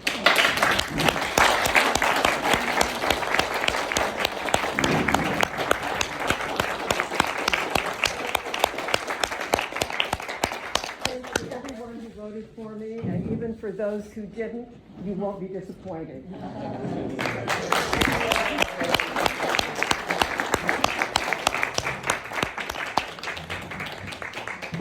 Okay, moving on. We have a lot to get to tonight, so let me just make my yes, Steph. I think we have a couple other, positions that are vacant that I think we would like to fill. We have a vacancy for finance and we have a vacancy for a treasurer. Okay. I'd like to nominate Colton Weeps for Vice Chair of Finance. Second? Oh, yeah. Are there any other nominations? I'd like to nominate Bob Rentel for, Vice Chair of Treasurer, If we, just as a matter of procedure, we can do maybe one at a time. or Treasurer, sorry. Can we do one at a time? Yes. Okay, so we have Vice Chair of Finance. Anybody else interested in not making a nomination for Vice Chair of Finance? Okay, hearing none. Colton, you've been nominated to be the Vice Chair of Finance. No Yes. Your timing is impeccable. Thank you. Thank you. Would you accept the nomination? I do accept the nomination. Okay. Floor is closed for nominations. Colton, would you like to say a few words? Yeah, I think we've touched on some of these issues tonight. It sounds to me like if we're going to be successful, we need to really be in touch with our voter constituents and our donors. We need to understand what matters to them and try to respond to those needs and wants. So a big part of my campaign would revolve around sort of understanding what those needs are and giving them a voice, giving them an opportunity to make a difference. I think that's what voters in this county want. I think that's what they need. There's a sense of learned helplessness among conservatives in a very blue state, in a very blue county. I was a lifelong Democrat, and so I'm kind of new to the conservative movement. But it makes perfect sense to me now that I am a conservative, that I'm on this committee, that we need to find a way to communicate, have feedback loops into the community of conservatives and win over some of the NPP folks in this area, because like somebody said previously, there are people who are conservatives without realizing it, and we need to reach them. And so I think we need to sort of dial into what it is they want to see change, and then address those needs very directly, either with supporting ballot measures or candidates or other opportunities related maybe even to schools and school choice, critical race theory, gender ideology, teaching STEM above all else. CRT and gender ideology have no place if you're really teaching children to learn science, technology, engineering, and mathematics. So, questions for Colton? Bill? Yes. What does all that have to do with being Vice Chair of Finance?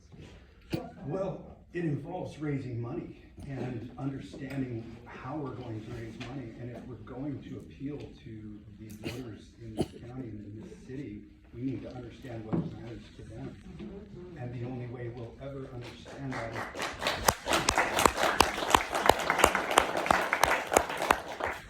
we need to find ways to reach out to those people, to attend events, to invite them to events, to have conversations, to have the difficult conversations, and to figure out a way to return to civil debate. Larry? I'll return to. Any other questions for Colton?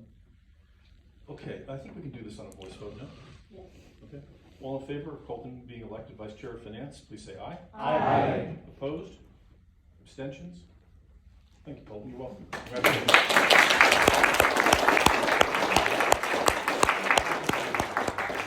Any other nominations? I'd like to vote, nominate Bob Rentel for Treasurer. A second. Okay. Are there any other nominations for Treasurer? Hearing none, floor is closed for nominations. Bob, do you accept the nomination? Yes, I do. Okay, please. Well, I have an MBA from the University of Chicago, and I ran a mutual fund that files financial statements that were audited by Grant Thornton. I did SEC filings. I'm familiar with the kind of work that needs to be done. I don't see the treasurer as making determinations himself, but as being, serving the committee, the committee decides what to spend money on, and the treasurer just make sure that the books are balanced. Yes. Will you commit to providing monthly financial reports to each delegate? I believe the treasurer is required under the bylaws to provide monthly reports, so everyone will get them. Great. Any other questions? Hearing none, also by voice vote, this is hearing none and without objection, call the question. All in favor, please say aye. Aye. Opposed? Abstentions? Congratulations, Bob.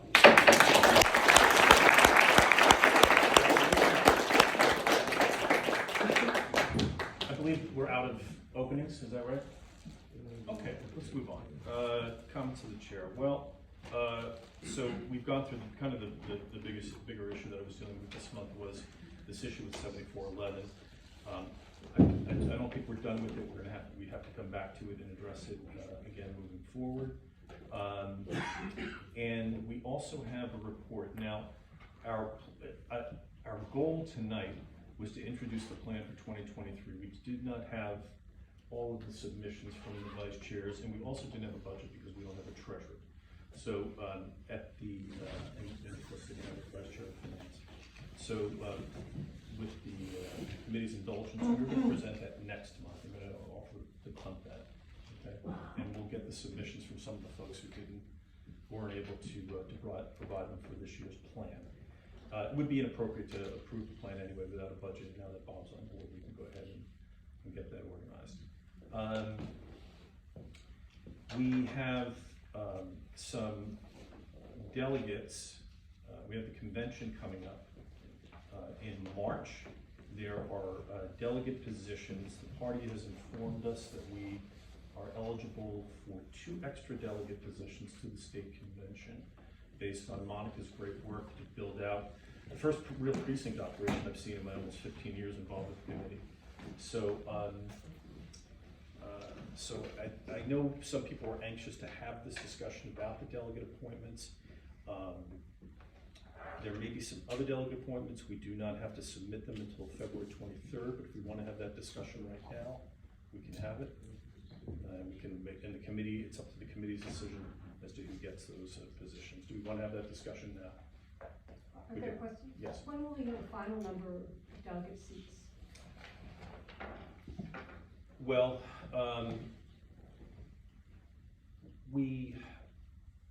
there's a formula.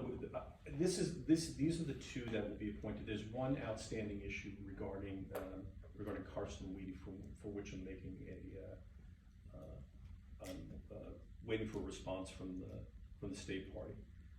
Based on performance, you get additional delegates to the convention, and we may actually end up doing those appointments. So I'll know that after tonight's meeting. And as I said, we're not in a big rush. We have time to do it at the February meeting. But as of right now, the 2 additional appointments that we have are the committee's choice, and they're based on Monica's work in building out the precinct operation. Are we prepared? Does anybody want to make nominations regarding the delegates? Yes. Yeah, I would like to make a nomination concerning the appointment, the one we get because we have the precinct operation should go to Monica. Well, I think we have 2. Is that right? And then there's another one too. Is that right? I know the worksheet. Yeah. That's the one I wrote you about, when you get? Yeah, I thought it was 2. So you know what you can do is you could always say, if we have 2, we recommend the appointment of the second person. Yeah, and we can just wait till next month. Or we can just appoint one now and do the other one next month if we want. The reason why I'm sort of leading down this path is because I think if anybody deserves it, if she'll accept it and actually plan on going to the conventions, because it's not just Sacramento, it's a 2-year term. And so so it'd be 3 conventions, only one of which will be in Northern California. The other 2 will likely be in like LA and San Diego or Orange County, something like that. The October one will be at the Anaheim Marriott. Okay. And it's likely the other one will be also in San So anyway, so just as a point of information for everybody who's interested in being a delegate, it's a 2-year term, and there will be 3 conventions over those 2 years. There are expenses associated with it, and you have to be willing to make that commitment. If not, leave the position open for someone else. But we know we have one for sure. I think that automatically should go to Monica if she chooses to have it. That's my position. I'm genuinely thrilled and Someone want to make a motion? rather moved about it, so I am willing, I'm able to go. Thank you. Second. Okay. Thank you. Monica, do you accept it? I do, yes, thank you. Any questions for Monica? Great idea. Yeah.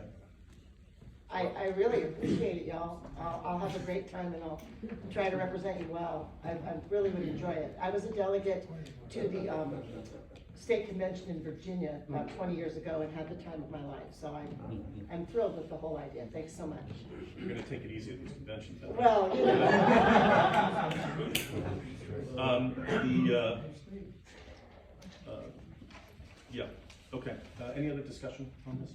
Hearing none, all in favor of Monica getting one of those delegate positions for building out the precinct operation, please say aye. Aye. Opposed? Abstentions? Thank you, Monica.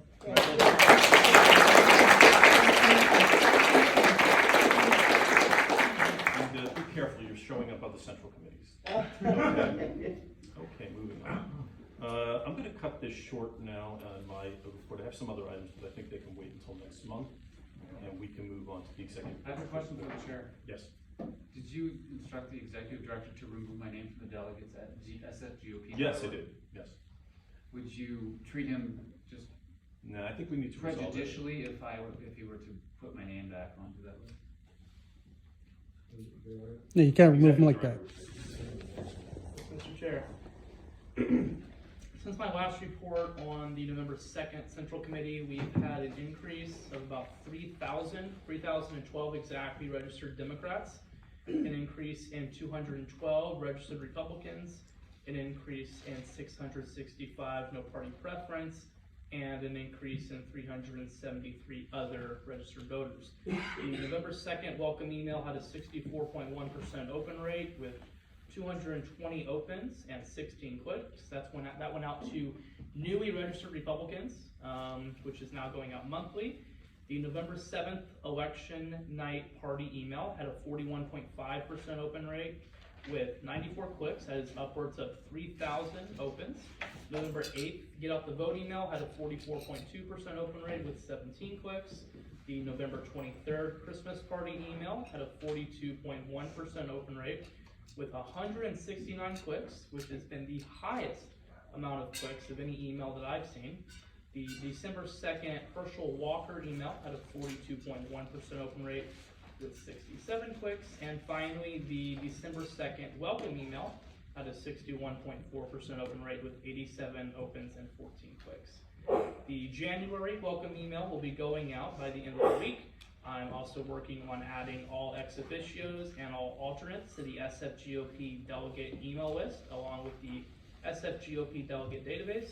And my primary project in December and continuing into January will be the SFGOP Plan 2023. Questions? Jacob, will you add my name back to the delegates at sfgop.org? I defer to the chair. Jacob, were you, did you have gotten any feedback from those emails that went out to new registrars? Okay, where are they going? To you, are they responding to you? They're replying to info at SFGOP. Okay, and you're monitoring it? Yeah. Okay, any other questions? Hearing none, moving on. First Vice Chairwoman. I'm sorry. I think Delegate Reese had a question. Okay, and he responded. I'm sorry. He responded. I'm sorry, can you repeat? I didn't hear. I defer to the chair. So there's no answer. Yeah. That's the answer. So, we have an unresolved matter, folks. Trying to resolve this as equitably and fairly as possible, and so just bear with us. He's been called on roll and you remove his name. Okay, well, we still I mean, what is that? We have a dispute over the matter. There's no dispute. He's been called in Sir, roll. you're here you know, as a courtesy from the committee, an extension of courtesy. Please behave as such. This is a public meeting. Sir. It's not a courtesy. Yeah, It's a public meeting. Yeah, it's held in a public place, but you don't have to be here. Well, I'm here because it's a public We do not meeting. have to extend the invitation to you. So please. So it's not an invitation. I didn't receive an invitation. Madam First Vice Chair, your report, please. Thank you. During the month of December, besides seeking out more precinct captains who I haven't actually signed up yet, but I do have a couple in the pipeline, I worked on a lawsuit opinion, which I disseminated to a lot of people sitting around the horseshoe. I would like to see some movement on the lawsuit response. I don't know if that'll come up tonight in new business or if we'll run out of time. Also, I worked on the plan for the next year, which I submitted to Jacob, which I guess will be presented next meeting. Okay. Leslie. Oh, I'm sorry, I didn't receive an email about the lawsuit. Can you explain? I sent out just a paper, just giving my positions on it and my reasons for my positions, trying to kind of get the ball rolling, get some feedback. Yeah. I think I said it to most of you. Any questions? Maybe all. As Vice Chair, do you think it's appropriate that I not be included on the delegate ss@gop.org distribution email? I'm unsure, Clint. I think the state law supersedes the bylaws. I want the law to be followed, and I am leaning towards the position that the state law does say that if you have a certain number of absences, that you're removed. However, I'm open to hearing that you didn't have those absences. It sounded like a few people raised that question, and so were that brought up, I would consider that. Incidentally, if I can So as add, long as- if I beg your pardon, if I can add on to that, I think the entire committee would be open if there are any reasons why you think you were here, or there have been mistakes made, including me. And that option is there to you, to deny that the law exists and that we're following it. I have not It's denied just that the law follow. exists. Sorry, it's follow. I've never denied the law exists. Okay, I well, but it demand due applies. process. Okay, let's move on. I demand. Leslie, do you feel like you've been I responded demand to? due process. Yeah. And until it's shown that those criteria have been met in my Okay, particular case. your position's then I'm- clear, you put it then in I'm the email. innocent, Thank you, I understand? appreciate that. No, your position is clear on this. The committee will reconcile this, I think, at the next meeting. Any other questions for the first vice chair? Hearing none, thank you very much. Bob, you're treasurer now, do you want to say anything right now, or you good? I need to talk to you, I guess, find out how to get access. Yep. We'll have to go tomorrow, Friday. Tom, Secretary. Thank you, John. I've been doing the minutes and scheduling meetings. This was an interesting one to schedule because of the weather and concerns about people making it here and whether now we would have to cancel this meeting, etc. I posted the latest edition of the bylaws. I sent them to Rodney, and they are now on the website. I did some slides for the plan of 2023. I sent them off to Jacob. There were some issues with Zoom, with the registration, and I applied a fix to that, so I think we have a successful Zoom session tonight. And I also was doing research into the absences of Clint and Leslie in the minutes to see what was going on there. So that's about it. Mr. Secretary, may I ask that moving forward, as we, as a delegate approaches or has their third absence within the time frame, would you be so kind as to notify that delegate? So we can resolve it. It sounds like a great plan, yeah. Yeah. Great, thank you. Okay, any questions for the Secretary? Lisa? Oh, yes, And since Mom. we're busy talking about all this attendance, you do have copies of all the Zooms for all that were ever made, if they were ever made, even though they were not official anything, you did make copies of the Zoom, right? Are you talking about? 2021? Did you have a bunch of them? Are you talking about the videos? The meetings of our, yeah, the and the videos. audio? The videos, yeah. Yes, I have those So archived. maybe you could, I mean, I'd be happy to have you send them to me or to Clint or to anyone else, so somebody else could verify what they were. Well, upon request, I will send it to any delegate. Request. Yeah, you just ask me. Before it was a point of clarification, the Zooms expire after 30 days, right? Well, yes, on the But Zoom you- website, but you record separately, right? I download them. Oh, you download them, okay, good, Yes. got it, okay, good. You Monica? have- If appropriate, Tom, can you share with us, since this has been such a volatile issue tonight, what your records, to the best of your knowledge, show about Clint's attendance? I single out Clint because Leslie seems to have gotten resolved and Rich doesn't seem to be at issue. Yeah, Clint is in the middle, yeah, between. How does that mean? What does that mean? Well, Leslie has a certain record and Clint has, and Richard has the worst record. And Clint's record is between the two. Is that as specific as you're gonna get? Yeah, well, you know, I have it documented here, if you wanted to. Sure.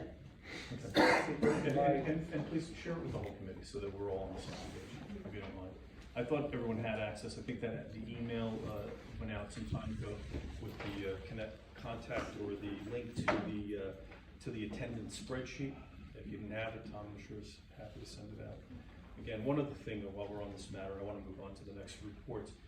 One of the issues that we may also run into is that if we are in violation of 7411 and we wantonly violate it and ignore it, is that going to create a legal problem for us? Something to consider, because that was also brought to my attention at one point. Okay, moving on. Leslie. I make a motion that we have a hearing for Clint, so we can clear his absences up once and for all. Before we get a second on that, can we do the research on it and see if it's resolvable prior to a hearing? How long do you think that would take? Take a day or so, I think, because we just need to go through the records. Yep. One more time. We've checked them already. Point of order, I mean, does There this hasn't been a second, research- I'm just making a suggestion. Does this research end up with another pronouncement in between meetings when they're not in their regular order? When you make a point of order and you make a decision on the point of order and you announce it and we can't appeal it, which is what happened in Okay. between the last two meetings? Are people, and if anybody has any concerns, Tom will do the legwork on it. We'll consult, I'll tell him what my I'd like points to have are. a hearing, I think that's the best way to clear up. I'll the second air. that, I'll second that. Is this part of our bylaws? A hearing is really for removal, isn't That's for censure and removal. If there's any it? So you question. want to censure them? No, remove. No. Remove them? You proceed immediately to removal upon 4 absences is one of the options. In other words, this is a procedure for removal, shall be removed. An interpretation of 7411 directs us to remove under that provision. That's the provision we can move for a hearing.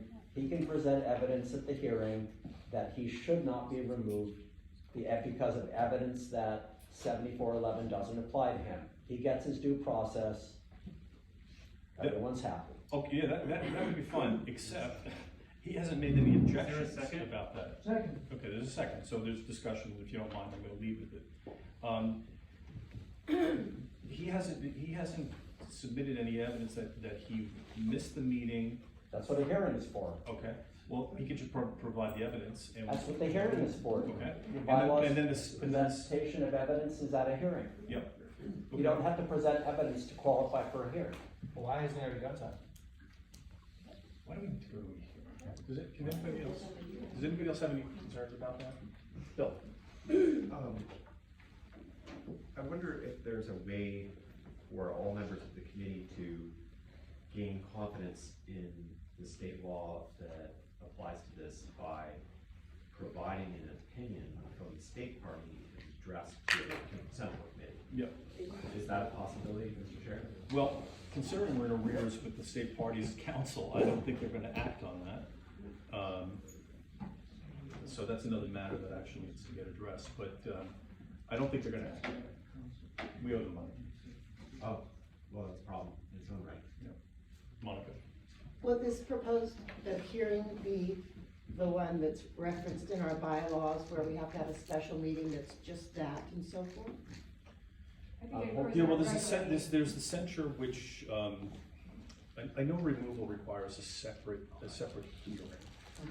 I think if we can make the hearing an agenda item, that would be fine. I think Point it of should order, be- it doesn't need to be closed. It has to be 21 days or more afterwards, so it can be held at the next meeting. Closed session at the end of the next meeting. With the point of removal being discussed? Yeah. Anybody else? Yes, on my own behalf, I have been, stand for rule of law. The California election codes are laws that have a whole section about delegates and their attendance, and there are a few reasons that are state law mentions for removal. Only in one case, if you move out of your district, your construed as an automatic resignation, but the language of automatic removal or automatic resignation is not in any of the other. In fact, with 7411 in particular, this is the first section which says shall be removed. It followed immediately by the second section, subsection B, that says it's the sole concern of the committee to determine that. And I've been not flaunting the law or denying anything. I merely ask for due process. Due process, as every Republican should know, we live in a republic, not a democracy. We have due process as one of the most fundamental elements of American law. So no matter how many opinions are presented, how many times you say that it's the law, and you can repeat it over and over again, until there's due process, which our bylaws have a particular, very specific avenue for, and I will participate in it. I don't advocate that you guys even vote for this procedure, because I believe that my presence on this committee is a net benefit, that I have shown myself to be faithful. I have attended the meetings. Maybe you don't like that I chose to attend by Zoom, but for whatever opinions there might be, I demand at minimum due process. But again, I don't think that it's worth any more time in this committee. I believe that we can just move on, and so when you're considering Leslie's motion, I invite you to decline this motion. I invite you to vote against any hearing and to thereby confirm that my presence here is welcomed and lawful. Before I go to Larry, I just want to make one point here. Has everyone seen 7411? Just read it? It's a very short thing. Everyone read it? Can you I show can it? pass it out. Yeah, pass it out. Because section B of it says, okay, it says that you're off the committee after the 4 meetings unless it's caused by illness or temporary absence from the county on the date. Now, B deals with the temporary absences part. And it says the committee may, in its sole discretion and in accordance with its bylaws, remove a member who misses the 4 meetings within 12 years, regardless of the reasons for the absences. So section B only deals with removing someone when they presented evidence for the reasons for the absences, and this committee might just say, we don't buy those reasons, we're removing you. But in this case, and the reason why, we could have dealt with this in email, but Clint never presented reasons for his absences, and that's why the position has to be, until there's evidence that he was improperly removed because he has exemptions or excuses for his absences, we can't even get to section B. So that's the issue. Larry. So our bylaws has a section called legal considerations. This actually makes the issue we're dealing with very simple. Number 1, it says we're supposed to have a general counsel. We can't afford one. The second one says every member of this committee has the right to ask the general counsel for a written legal opinion. But we don't have a general counsel, and we can't afford a written legal opinion of a general counsel or an outside counsel, so that's out. Section 3 answers this question very easily, very directly. It says that we as a committee have the right to vote to say, we have a concern about this issue, and this issue is conditioned, meaning it's suspended until we obtain binding legal authority on whether 7411 applies to Clint's case. What does binding legal authority mean? It means a judge says what 7411 means. And the chairman's letter to all of us says that the general counsel of the CAGOP has said there is no court case on 7411. There is no binding legal authority on 7411. So we as a committee have the power to vote to put this issue aside. We have the power to vote to put this issue aside. For point of It's clarification. written right in our bylaws that we have the power under legal considerations, section 3 at the bottom of page 21, at least of the copy I have. We keep changing. This is what's on the was on the website yesterday. Now, folks, keep in mind. Section 3, conditional acts, we have the power to say, put this aside. Point of clarification. I did not say that the state party council said that there's never been a case. I said a search of a legal database said that. So you did that search yourself? No, it was done by an attorney. Okay, so. But it was so not this done, but it attorney- was not done by the state party council, so it's a point of clarification. Secondly, we have made this determination as a committee in the past and have acted on it. That's not binding legal authority. It's right here in our bylaws. We have the power to say, until we obtain binding legal authority, we're not gonna take action under 7411 against Clint. We have the right to vote. It's Okay. right in here, Yeah. right in the bylaws. Sorry? Can you put that in a motion? No, There's there's a motion motion on the floor to hold a hearing. It was made by Leslie and seconded by Peter. And then Clint has said that he doesn't want the hearing. Joe? Clint, I don't know you very well. I honestly don't, I'm kind of in the same boat as Monica. I just want to follow the law. And I'm kind of, don't want to take sides on this at all. What I do recommend is that we do not follow the advice that was just provided. Because just ignoring this issue is definitely opening us up to litigation and legal liability. So, you have to deal with it one way or the other. That's What I another just- opinion. That's another opinion. And I did not just offer an Tony, you're opinion. 100% right. I'm not offering it as a lawyer, I'm offering it as a layperson. Yeah, well, I'm saying it. objecting on the grounds it's not legal. No, I'm not objecting on it. I'm saying. And it's empty. Seems like we're going out of our way to persecute this guy. Yeah. We should be Because going you're out not of our following way. the No, wait. Trust me. You're not following the law. I hear what you're saying. I think you're I misinterpreting. think it's phony. Yeah. Can I call a I question? think We you guys are discussed this long enough. Well, I think I would be fine with Leslie's suggestion. I think you're misinterpreting what I'm saying. What I'm against is just pretending that nothing happened. Nobody said that. You got, everybody's out to say, no, you're gone, you're out of here. End of discussion. That's not what anybody said to you. That's what the conclusion was until we got this agreement that he couldn't have a hearing. The motion on the floor is to hold a hearing. And to be clear about that, that means that the business of the meeting, which would be our next monthly meeting, would be strictly dealing with this issue. There would be no other items on the agenda. Both the. No. No. No. As a closed session, as at the end of the meeting. Yeah, I heard it would be the final agenda item. Gotta reread We would them, I ask have to, guests to leave. let me double check, can I pull the bylaws up? That, as I That's on the other recall, side of the page I just gave you. as I recall, the bylaws say that from removal or recension is the only item on the agenda for that meeting. Have I misread that?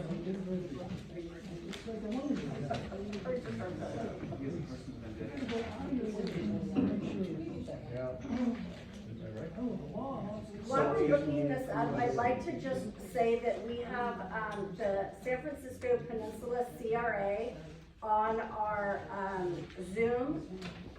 They are a chartered club, we have had discussions about having them work with us. They've gone out of their way to sit on this call all evening, and I would like to give the opportunity, while you guys are looking this up. No, come on, we got, I'm in, the chairman has the discretion now to adjourn the meeting. We're past our 2-hour period. The meeting's called from 6:30 to 8:30. No, motion is stand. Out of courtesy and to the remaining reports, I'd like to get to them, so I really don't want to bring it out, people who are reading stuff off of Zoom. Lisa, did you have a I'm question? not reading anything, they're on the Zoom, Okay. I'd just like to introduce them. Okay. Two meetings in 1 month, and one meeting is a general meeting, other meeting is a little closed meeting. Okay, if, Say no. my original reading of the bylaws, if I'm correct, that I thought it was the only item on the agenda for that meeting would be this Yeah. here. We Is end that one correct? meeting, 5 minutes later, we can have the next meeting, Okay. same night. All right, fair Is enough. that okay, Yep, Leslie? that's Is that fair. okay? Okay, Bill. I don't understand where there's any room for interpretation for us after I've read this, but thank you, Leslie, you handed it out. It just says any member of a committee, so there's only a factual thing to determine, which is whether he missed 4 meetings. And the secretary should be the authoritative source of whether he missed 4 meetings. And if he did, there's nothing for us to decide. We have a hearing on the facts. He has the right to present evidence the secretary doesn't have. Okay, He sure. has the right. So I mean, perhaps that's Let me correct, see. but the secretary hasn't even said that he has gone for 4 meetings. Let me put this out. The reason for the email, it included Rich, who I'm quite fond of, who's been our treasurer for the better part of 2 years, and because we had come to determination in this committee that 7411 was the law. It was certified by, or confirmed by the State Farm Council. I'm just giving you this. This could all easily be resolved if Clint wants to present evidence. Just present it to the committee in an email, and we'll agree. To go to a hearing it seems like we were just talking before about how Joan was going to come in, the uniter. People are going to come in and unite the committee. It's clearly factual. Joan said as part of her speech that she's a uniter and that she's going to be part of bringing the committee together. Excuse me. It would be an act of uniting the committee if you just presented the evidence and we could move on without having the formality of a hearing. If you really want it, so be it. That's my opinion on that. There's a motion. The motion is that we are going to go to, we'll notice a meeting for Clint on this 7411 matter. Bill, I'm sorry, did you have one? But the secretary hasn't even said he's been gone for 4 meetings. Secretary's been like, I don't know how many meetings he's been here for. Just point of order, I'm reading Robert's rules.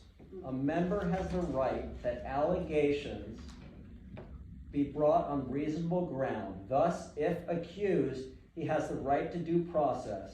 Okay. That is, to be informed of the charge and given time to prepare a defense, to appear and defend himself, and to be reasonably treated. Okay. Do you understand now, John? The motion is on the floor. Process. The motion, Do you understand your Robert's process? the motion is on the floor. It's a very simple. The motion is on the floor. Do you accept due process or you do not? Without objection, we will call the question. All in favor of having a hearing at next month's meeting, either before or after, in a closed session, to determine Clint's, whether Clint should be removed from the committee on 7411, please say aye. Aye. Opposed? No. Opposed? No. Abstentions? There will be a hearing. Okay. Okay. Moving on. Until then, I'm sorry, John, does it mean he's on the committee until? He's on the committee. He's on the committee until then. Okay. Will I be on the delegates? Yes. Mr. Executive Director, please add his email to me. Will do. Vice Chair volunteers. Appropriate 5 minutes. Okay, there's a motion to adjourn. Is there a second? Second. I have a point of privilege. Yes. Motion to adjourn is actually, there's no discussion, I'm sorry to say. Actually, I take that, but Point of privilege is, there's no does have preference. Good. I'm making a privileged motion. What John has done to Clint and myself is retaliation. It's witness intimidation, and it's obstruction of justice of a criminal investigation of John Dennis. Clint and I filed a criminal incident report, and last week the chair illegally removed us from the committee. John Dennis is under investigation by SFPD, Financial Fraud Unit, for grand theft and embezzlement. John is also targeting Clint due to their falling out. Clint managed John's congressional campaign. John is targeting his own campaign manager. The last thing on earth that I want for San Francisco Republican Party delegates is to have to go into their own bank accounts to pay for the bad decisions or financial flaws of the chairman. As long as this committee refuses to hold the chair accountable, we're all at risk. I make a privileged motion to vacate the chair under bylaws, Article 3, Section 18, removal of officers. This requires a 3/5 vote of delegates present and voting, or not fewer than 13 votes. I have the incident report here, and I'm going to pass it out.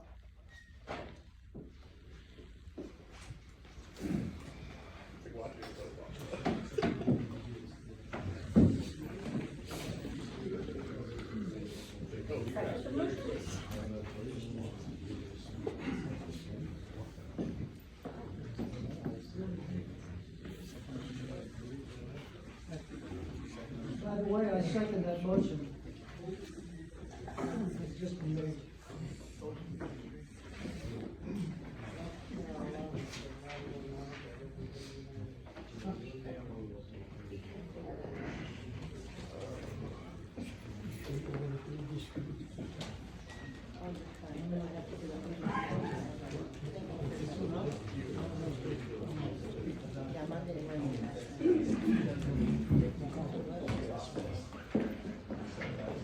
Vice Chair, would you like to take the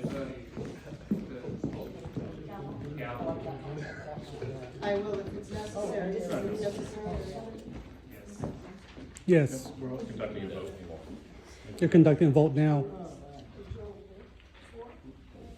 We need, Vice Chair, we need to take the gavel. I'm not sure if it's up to me to assert the claim. I'm willing to serve if that's, in order, and if it's not appropriate, it's not, and I don't know, but I'm obliged, I'm not. Okay, while this is being passed out, there's a motion on the floor. Is there discussion?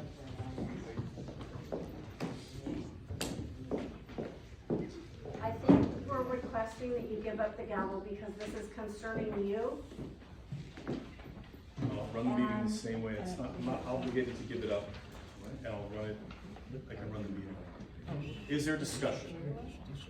Discussion of what again? The motion, there's a motion to remove me as chairman. As a Yes. point of order, I think Leslie would have an opportunity to make opening remarks as the person. Leslie who made made some the motion. remarks and then Let people take a look at the report. I have questions about the report. So I think I'm seeing that Grease and Plum alleged, use the committee's funds for personal use for payment to a law group. Can you say more about what you're alleging? That's exactly as stated in a police report. Okay, is this 2,500, was it used for, I don't know, buying furs for somebody, or what, do you know what it was used for? You do know. No, I don't, actually, I don't. Yeah, Lady knows. No, I don't know about, I know that there is an issue around defending the committee and or chair. There's disagreement about which, with regards to a lawsuit brought. Is that what this money is? It states, it's on this last page. Yeah, okay, it just says for personal use for payments for a law group. Oh, okay, okay, thank you, for a law group. Is this the same, is this in relationship to the suit brought by Yves Del Castello? So you guys think that the appropriate way to solve this is to report fraud when he's been quite transparent about use of that funds, and there's a disagreement on the committee about whether that's appropriate or not? You think that filing a police report is the correct way to deal with that? Yes, it's been said many times tonight, the law is the law. You shall not steal. This is right. Well, investigation. But certainly, you're right to file a police report, but gee, I'm looking for more united on this process. Bill? That was, I would repeat that, but while we are involved in this self-immolation, we're losing the opportunity again to express a united front with a weakened progressive opposition. And it is not worthy of any of our time to engage in unnecessary litigation against one another when we are shirking our duty to win elections and advance our underlying principles. Now, we may not all agree, and obviously there's a schism that has developed, but our ability to succeed depends on our ability to unite and not be suing each other. So this is not the way adults engage in due process. This is a way for us to continue to divide ourselves and defeat ourselves. And by the way, for the record, just so you know, this is the first I'm seeing of this, so any allegation that I was doing this or I was responding to Clint is just fallacious. Okay, Leo? I'm sorry. I'm fed up with this garbage. I see 100 of these every day, and I read them to attorneys every day.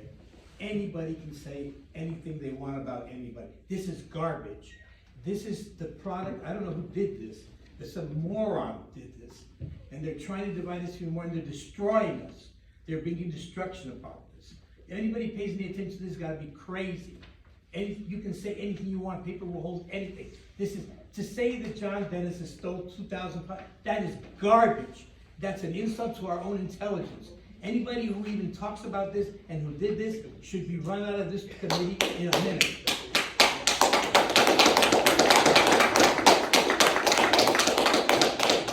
Anybody else? Well, Colton. I will only say that if this was such an important part of our bylaws that Clint and Leslie be removed from the committee, I would have thought it would have been brought up immediately upon their fourth absence, instead of immediately after the issue was raised about the movement of funds from this GOP budget. What are you suggesting? I'm suggesting that the timing is very peculiar, and it could appear to some that you're making a power move to remove your political opponent. Well, let me just say this. Had I known that this was done, I would not have probably sent that out, because I would have turned it over to Monica to deal with. This is the first I'm seeing this. So you're alleging that I knew of this before? No, not of this. Yeah. I just think your email to remove Clint and Leslie at the same time. It wasn't Clint and Leslie, it was Clint and Leslie, and Rich was also in violation. But we were also trying to get answers from Rich about the money that was taken from the account. Okay. He was the one, I understand, who signed the check. Sure. And so as soon as this committee started probing into that situation more directly, it appears, there's an appearance to me at least, I'm new to this, but it appears you went and struck out immediately at some of your political opponents. No, I'm afraid that's just not what happened. That's not the you know, from your side, I might see another, but just isn't what happened. Anybody else? Any other questions? Okay. Yes, I've got James and then Monica. Yes, James.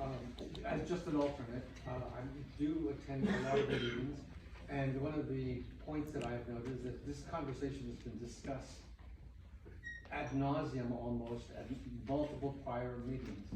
So to allege that this was a sudden embezzlement charge is not, I'm being honest, because this has been discussed in prior meetings. Now, there is a discussion as to whether it was done properly, whether things should have been done in a certain fashion, whether it should have been the committee voting as a unit. But to allege that this is an embezzlement, in my opinion, as just an observer, is wrong. And also, the fact that these two individuals, whom I very much like, I don't believe that they have, and I'm not a lawyer, do they have the legal standing to even file the report?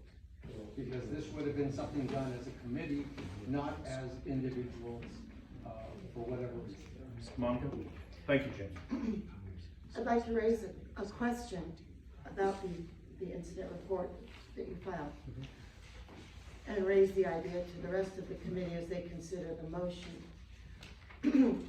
In my recollection, and it's not in the minutes because it was not a motion, but in my recollection, John informed the committee about the lawsuit and mentioned he would retain a law firm. And no objection was raised to that. He did not say, I would like approval to write a check for this amount to these people, in my recollection. But he did mention he would retain a law firm. No objection was raised. I just cannot, I'd like to hear a response to that. Does that conflict with you? I'm glad Okay. Yes, the law is the law. Sure. Okay, there's a penal code against, well, it was after we gave a report, it was when they told us that you got qualified as grand theft. And it is against the law. So everyone who tonight said the law is the law, we have to follow the law. That includes theft. Well, to And follow so- up, and Frank, so- with your statement, the law is the law, I'm not alleging that it's not, but does it not matter to you that he did mention that he was going to retain a law firm and no one on the committee objected, so that's like Right. tacit approval, or? There's no such thing as tacit approval in the bylaws. There's only, when it comes to spending money, you don't take it. You have to Sure. get approval through, you can read the bylaws. If someone said, I'm going to retain counsel, Yes. okay, and no one objected, I would have expected for him to come back and say, guess what? I found counsel, and they want to charge us X, Y, and Z amount. I am obliged to get the approval of the committee before I just pick up the phone and call Rich Warner, who's been absent for months, and tell him to write a check. So the law is the law, okay? Again, so if you want to be consistent, folks, and you want to press the law, you have to recognize theft when you see it. And I'm sorry if it's unflattering to our committee, but I didn't do it.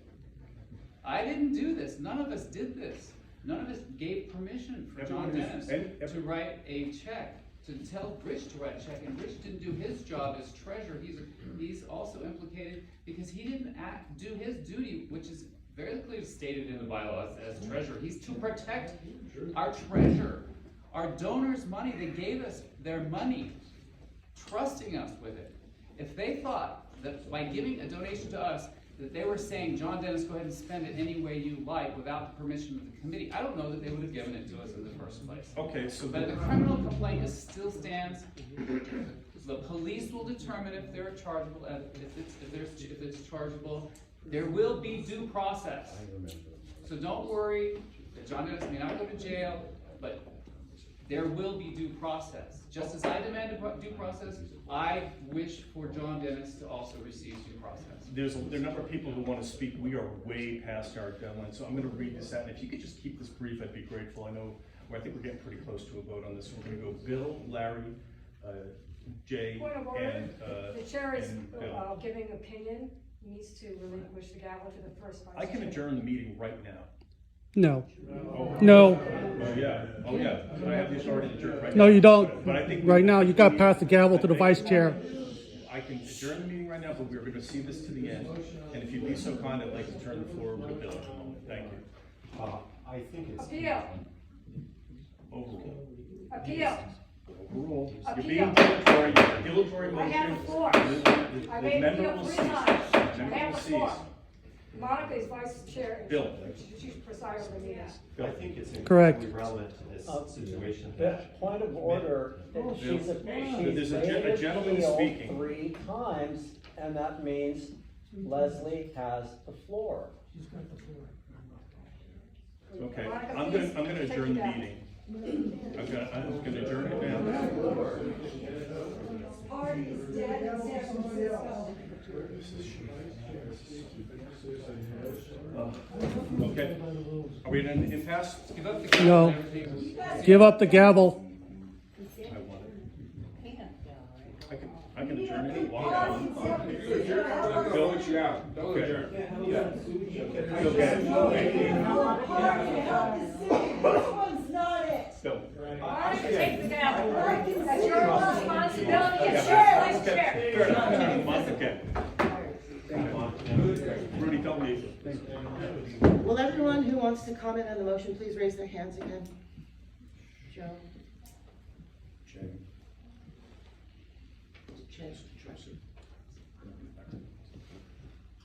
Larry, I'm sorry, did you have a hand raised? No, I'm sorry.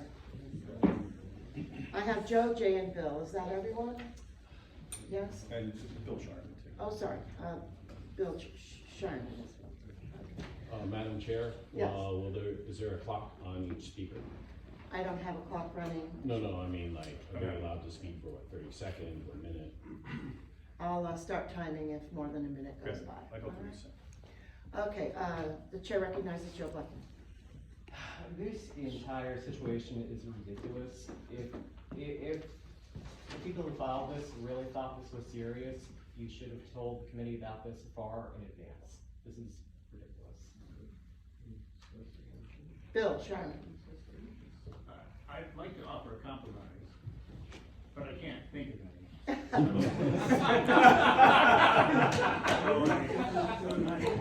I'm not going to. But I think we can pretty much all agree that this has spun out of control, and that we are engaged in our own destruction.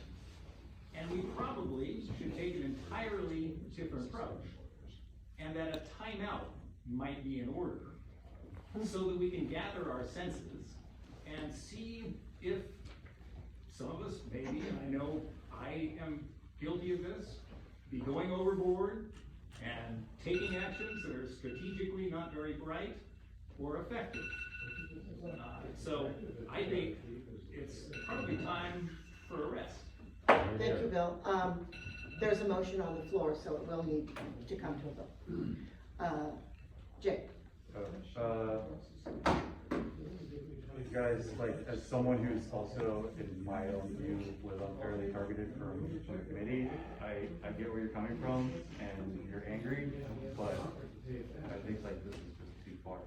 I'll leave it at that. I mean, you can't, a criminal report, full line. Chair recognizes Bill Jackson. No, I think it's very important to, in the context of evaluating this accusation that for myself, and I know for some other members of the committee, it seemed to us that the accusation made by Eve DeCostello was primarily against the committee. So therefore, that was my interpretation of it. So for us to somehow accuse John Dennis of, from my point of view, accuse him of theft is somewhat ridiculous if in fact, because the primary allegation is we didn't follow our bylaws. Chair recognizes Clint Reese. So yeah, so people trying to connect one thing with another. The deed was done, the crime was committed months ago, and we, as you can see, the date on here is 10/20. So in October is when we did it. We did it because we were witness to a crime, as you all were. You all were witness to a crime, and we did what every. You hardly. Order. Clint has the floor. Again, it's not that complicated. You don't spend San Francisco Republican Party's money without permission. It's that simple. And this was done willfully. This chairman and the treasurer knew that there was no vote taken. There was no vote taken. It was a willful crime. We did what was appropriate in witnessing a crime, and that was to report to the local. Okay. I'm going to call time. Secretary Selectman, do you have ballots available for another vote? Yes, I do.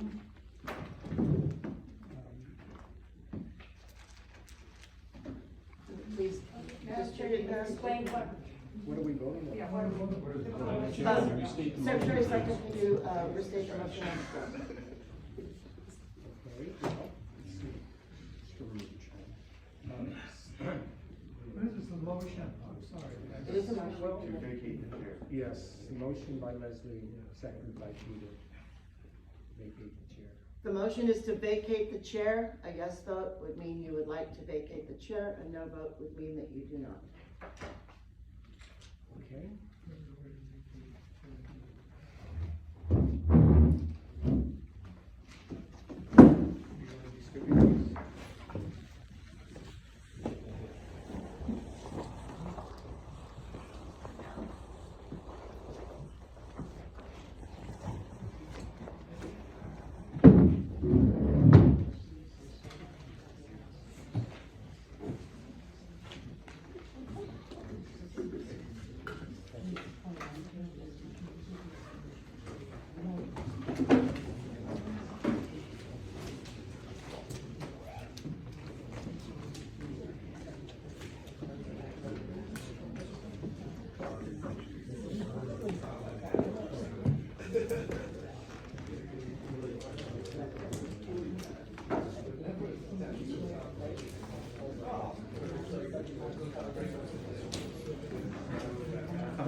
The treasurer and the executive member has Did everybody hear Leslie's Jacob, are you doing that election? What was the discussion of the budget? I don't have copies of budget.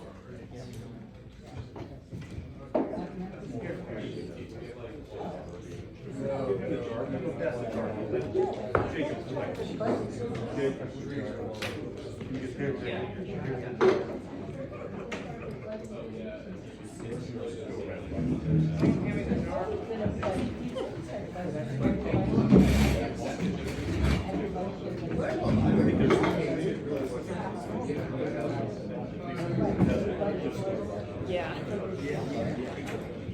It said.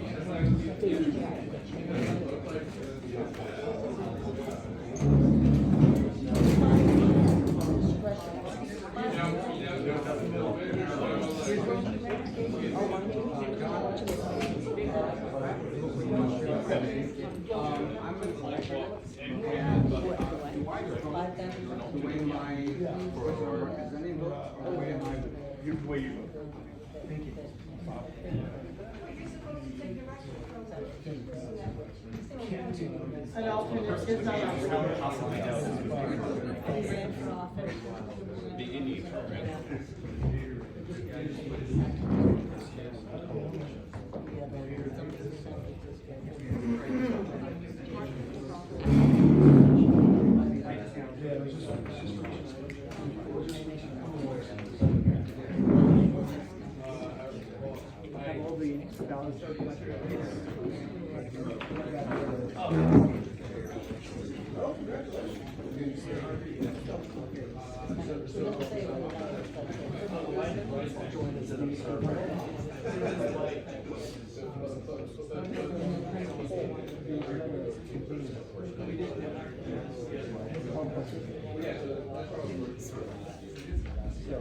Tom, when you announce the results, will you please announce the number?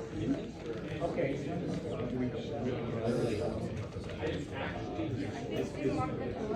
Well, so did Peter and Howard, although maybe they just want to.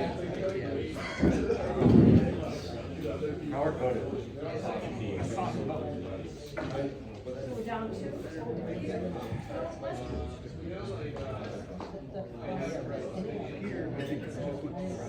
Yeah, I got that impression because Howard had walked out.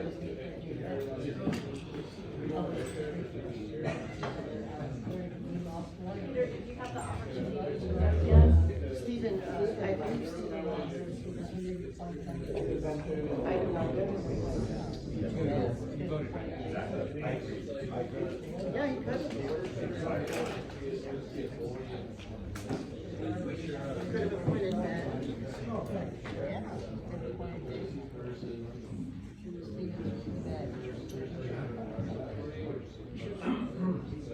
Maybe he was upset.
Not alcohol.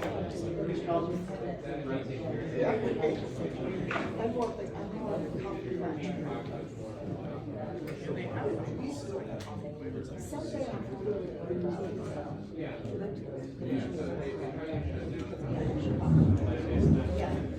just to say I think. But I think I want to say,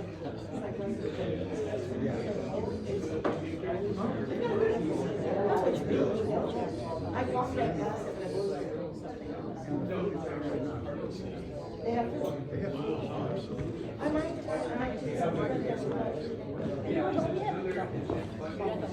No, no, I'm just gonna walk around. Just saying, if we need to, I